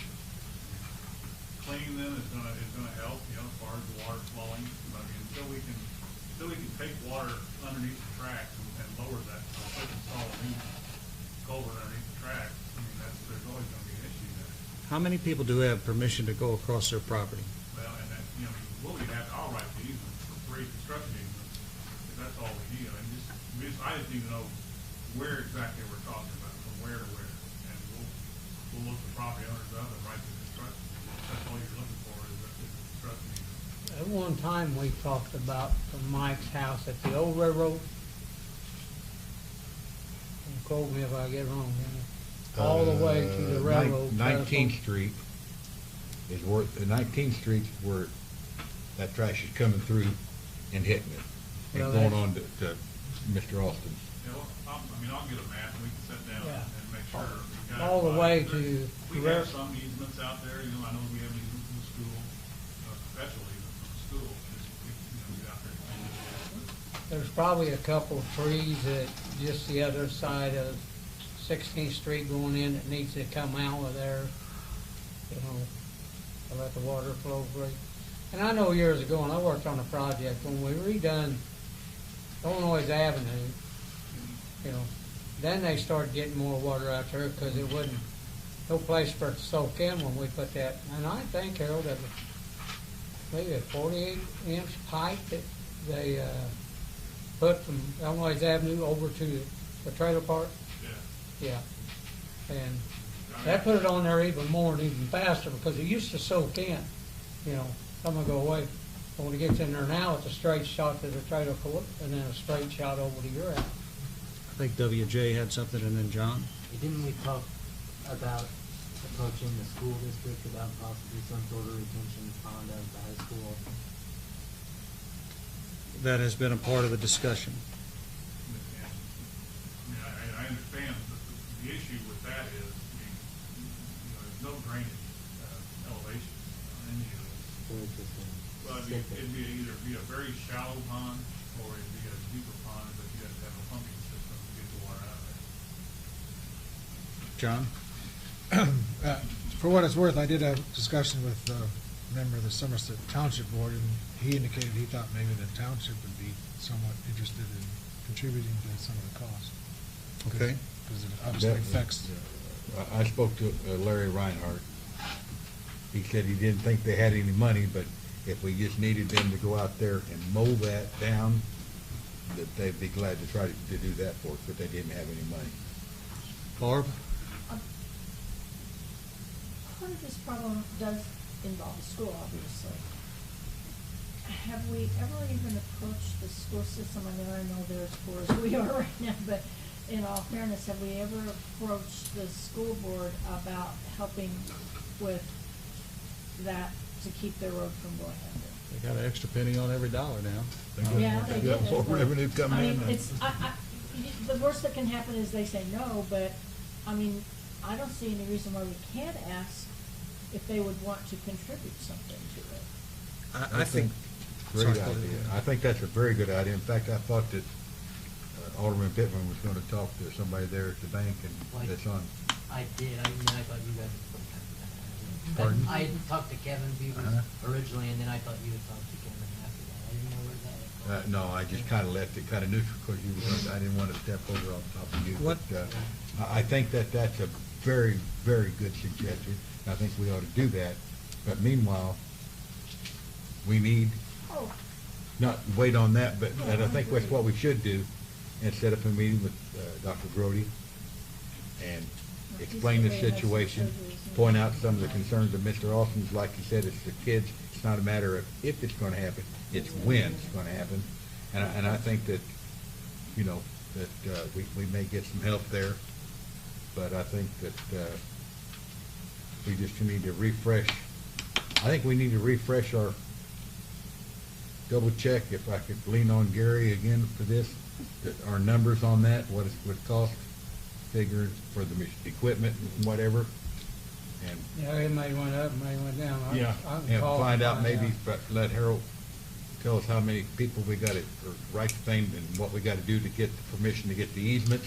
And that's where we may, and come back to some of the citizens on Roberta Drive to help us maybe convince if we've got somebody, no, I don't want you on my property, maybe to kind of soften that need that where we can get through. So I think we need to move forward with that. We needed to move And I'm sitting here and several years ago.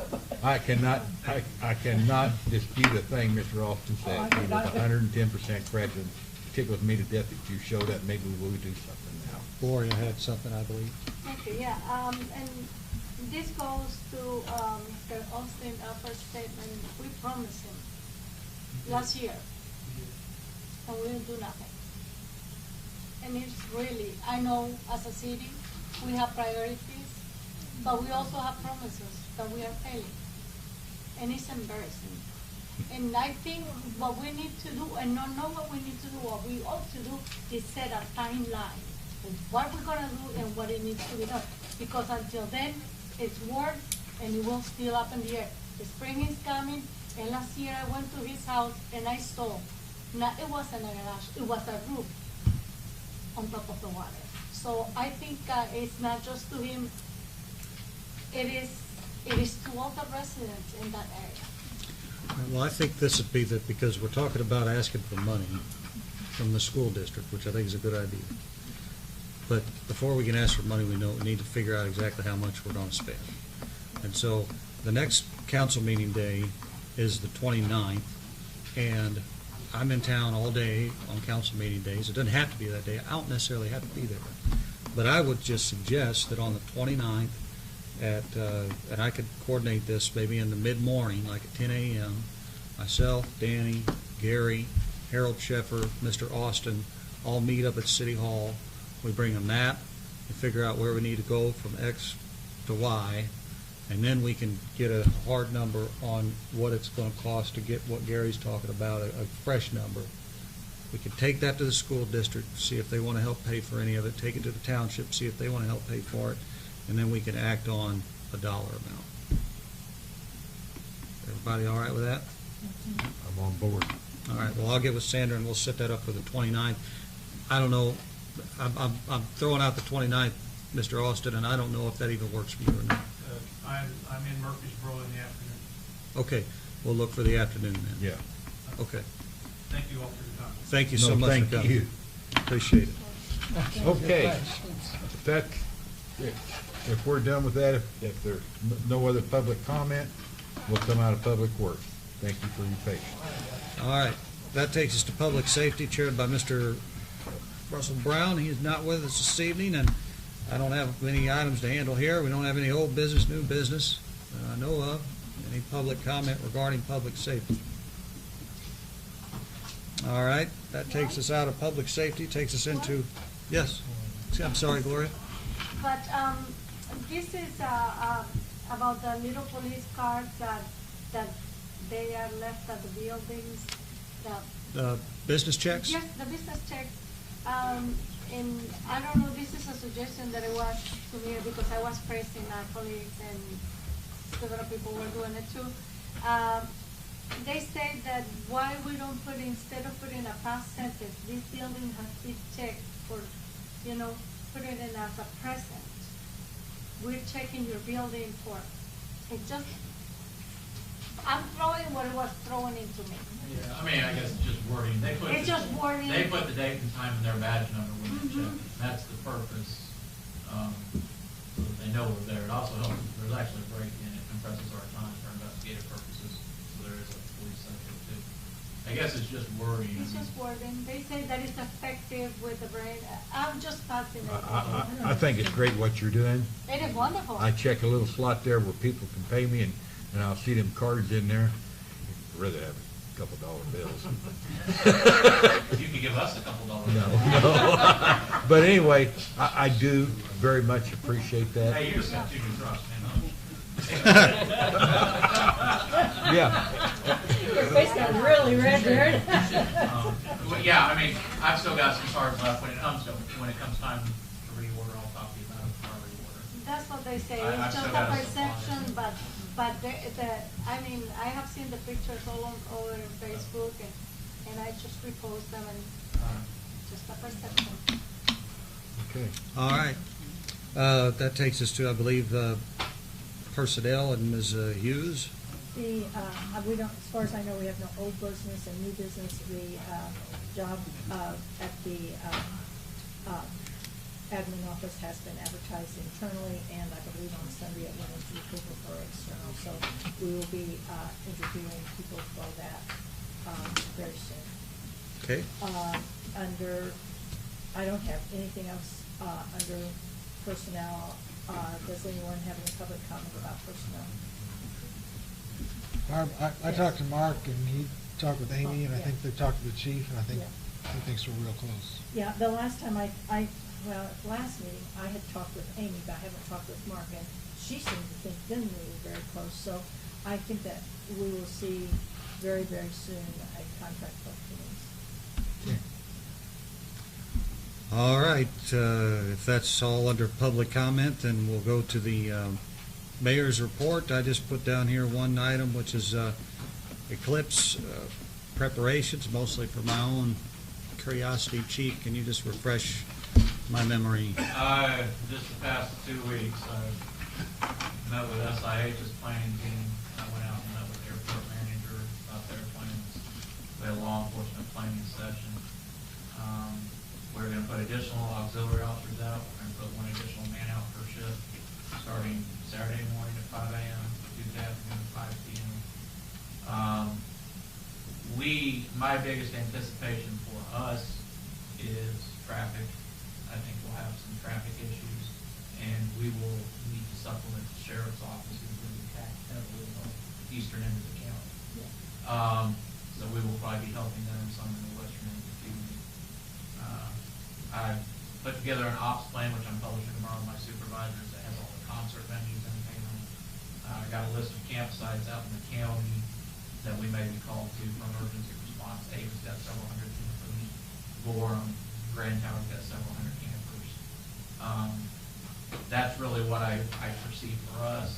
It's very hard to anticipate, but based on the venues and all, I think cross-traffic following the eclipse will probably be where we see most of our stuff. I've tried not to, I've tried to staff efficiently, but I don't want to bust the overtime budget if I overstaff.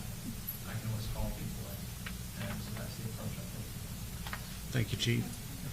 Mr. Urbis? It looked like they were finishing, pretty close to finishing the Old 13 road, the bridge, I mean. They are,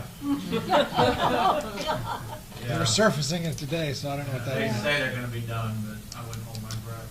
I actually stopped and talked to the foreman on that job today, and he assured me they would not be done by the eclipse, and that they would, they were at least another 2 weeks. Which is probably a straighter answer than I've got. Yeah, I don't know. You know how they are. I don't know, yeah, right. Last night on TV, IDOT said it would be open, so that's. Yeah. Picking them off all over. That's Okay. IDOT. So, anyway. So that's gonna add to the. Yeah, certainly. Kathy? That will add to it. Yes, I'd like to tell you on the brighter side, at the farmer's market, we have been getting so far, like people from Germany, Australia, England, Texas, and Arizona. Good. So, That's a big job. we are known now, we are in the eclipse mode, and they are coming. So I just thought I'd like to do that. Thank you for that. All right, that takes us to council member requests. I'll start to my right, Ms. Hughes. I have nothing, thank you. All right, Gents, I have nothing. Herb, Nothing today. Gary. I'm just gonna ask a question here. I know you scare me every time you say that. Well, I know I'm in trouble. we have one gentleman come in griping about the stickers down at the holding rack. Informed the guard and Leslie he had a concealed carry and he had a gun on it. Do we need to put a sign up down there that you can't carry a weapon into there? Day and time, we got usually two guys from the city working in there. We don't make everybody happy. And the way the public is right now, do we need to put a sign at the gate that we don't allow weapons on that property, or can we legally do that with a concealed carrier? I mean, I'm looking at protecting our people down there working. You never know, somebody comes in there. We've got one guy that attended a meeting tonight that I'm surprised he didn't say nothing on the cleanup on his property. That been nose to nose with our crew. Mm-hmm. He was sitting in here tonight, and people like that, not just him, but if they got a gun in there, they can go off in a minute. It only takes 1 second to pull the trigger, and you can run 2 lives forever. I think personally we need to bar any weapons being on that property down there. We have the authority to do that under the statute. I've got a sign on my window that says you can't come in here with concealed carry. We can put a sign up down there that says you can't come in here without concealed carry. That's the only thing I had. I was just thinking about the 2 guys we got work done and the people we got working at the gate. I'd like to see that done eventually. You want to have it put on the next agenda? That's fine. Okay. Or if we even need to vote on it, if we can do it, we can just take a sign up down where you want to make. It's something you've got to vote on, so you better do it. Yeah. Okay. Better wait 2 weeks. So we could do it by having the mayor just direct it to be done. But I don't- We're talking about an action which prohibits conduct, and so there's a penalty for disobeying it. So we probably ought to have it on the agenda. Let's put it on the agenda, and I want to be able, as Danny likes to say, I want to be able to think about that for a couple of weeks. You'll get old one day. What's that, Gary? I'm sorry. Had I been there, I would told him if he didn't like things the way he run, I know him, hit the road. Yeah. All right, Mr. Urbis. Nothing. Mr. Bratton? Nothing, You can't I say would, nothing. but I really would like for the city on the city letterhead to send the Smizer Yeah, I really a thank you. I think that, you know, if you see a member, thank him in person, but I think that's the very least we should do. Yeah, and I should have already done that, and I'm glad you mentioned it. I'll try to get that done this week. That's all I have. Thank you. Mr. Bastian? I have none. Ms. Campos? Happy eclipse. Happy eclipse. And be safe. Yeah, wear your glasses, Wear right? your glasses. I think I got I'm gonna watch it on TV for the next 3 days afterwards. So. You can't see a thing through those. No, you can't. Mr. Pittman? Okay. Try to drive down. Department head requests, Mr. Heller, Mr. Shepherd, Chief Swafford.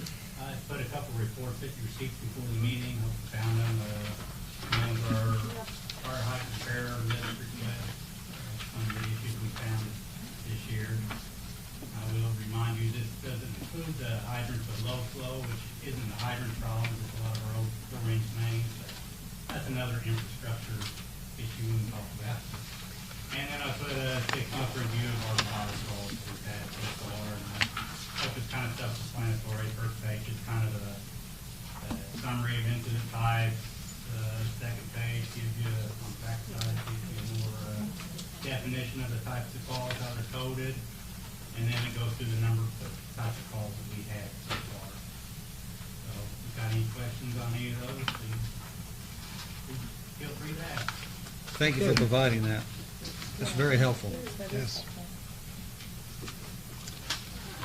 Chief Roberts? The contract for the Fords did renew on August 9th, the state contract, so you should be able to order them. It looks like the pricing held from what it was.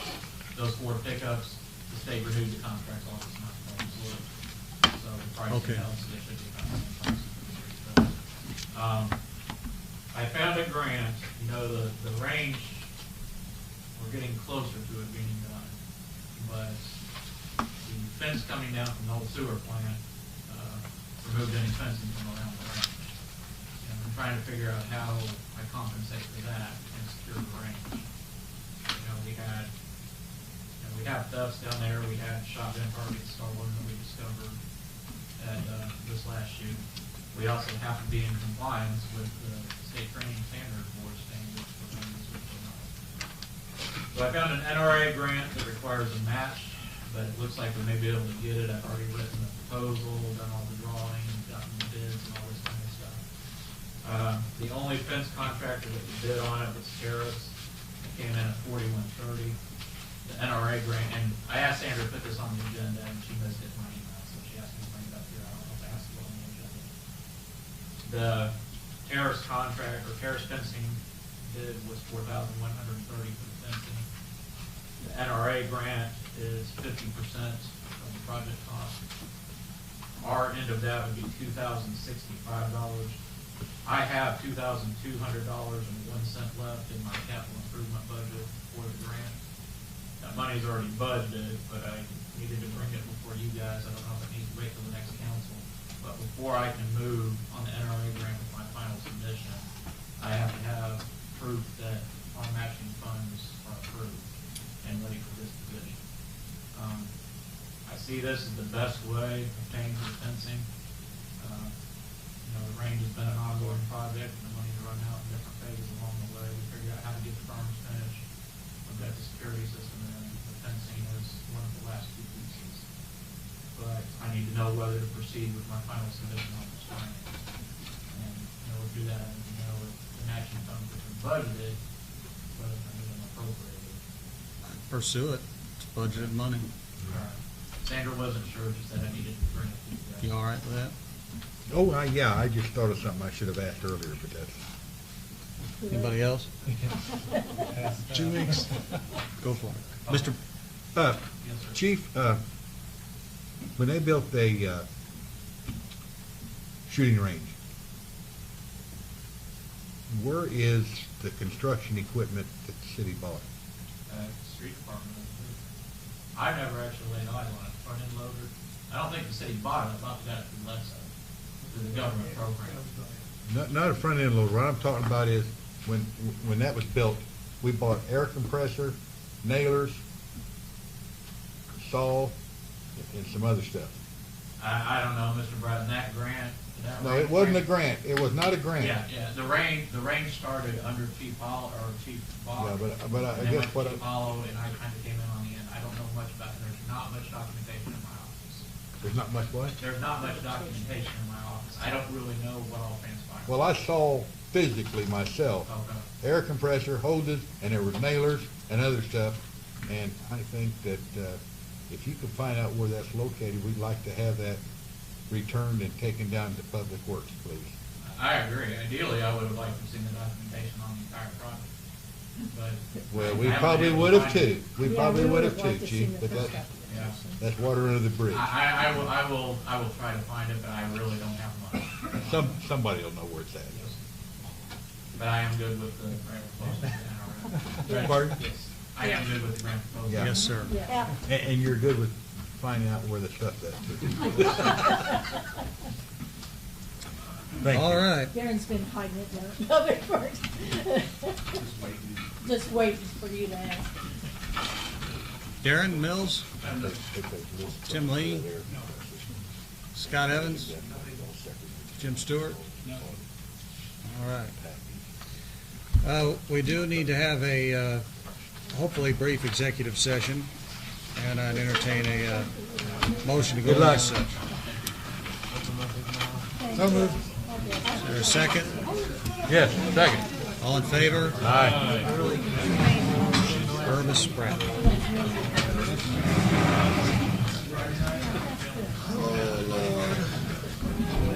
Over there.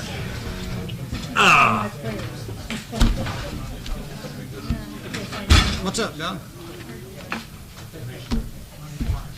I'd like to volunteer. You know, people need to go to Springfield to pick up the trucks. I don't know if the city lets people volunteer to drive, but I'd be happy to drive a bus there. Okay, Because that's what I drive all the time. gotcha. So, put that. Probably we just have to have you sign some kind of waiver or something. Okay, great. That would be one less person in the city. Absolutely. If we said two people, we're only really doing two Yeah. trucks and one person to drive the one. Right. It's called the chase. Yeah. The car that takes the drivers. Sure. Hey, I want to come out there. and Okay. see it. It's been a long time, but Well, I know years ago. It was bad. hey, Ed, Right now. Don here just mentioned something to me about going to get those cars, going to get those trucks from Springfield. We ended up, Mike would probably. Would he need a waiver or something on that if he wanted to do that? I don't know what would be in our purview if we even could do that. Like I said, set of tires, washing machine, all of that just comes through that culvert. But we took it all the way back into the woods, and we've got it all cleaned out, got all late. We'll have insurance on that vehicle. Yeah. Okay. Well, we just need to make sure that it stays on the agenda, and that if it doesn't, because it's outside our line. We'll try to sort it out. Thank you for the offer. Things tugging at. Didn't mean to cause problems. You're not causing any problem at all. You're trying to solve one. Thanks.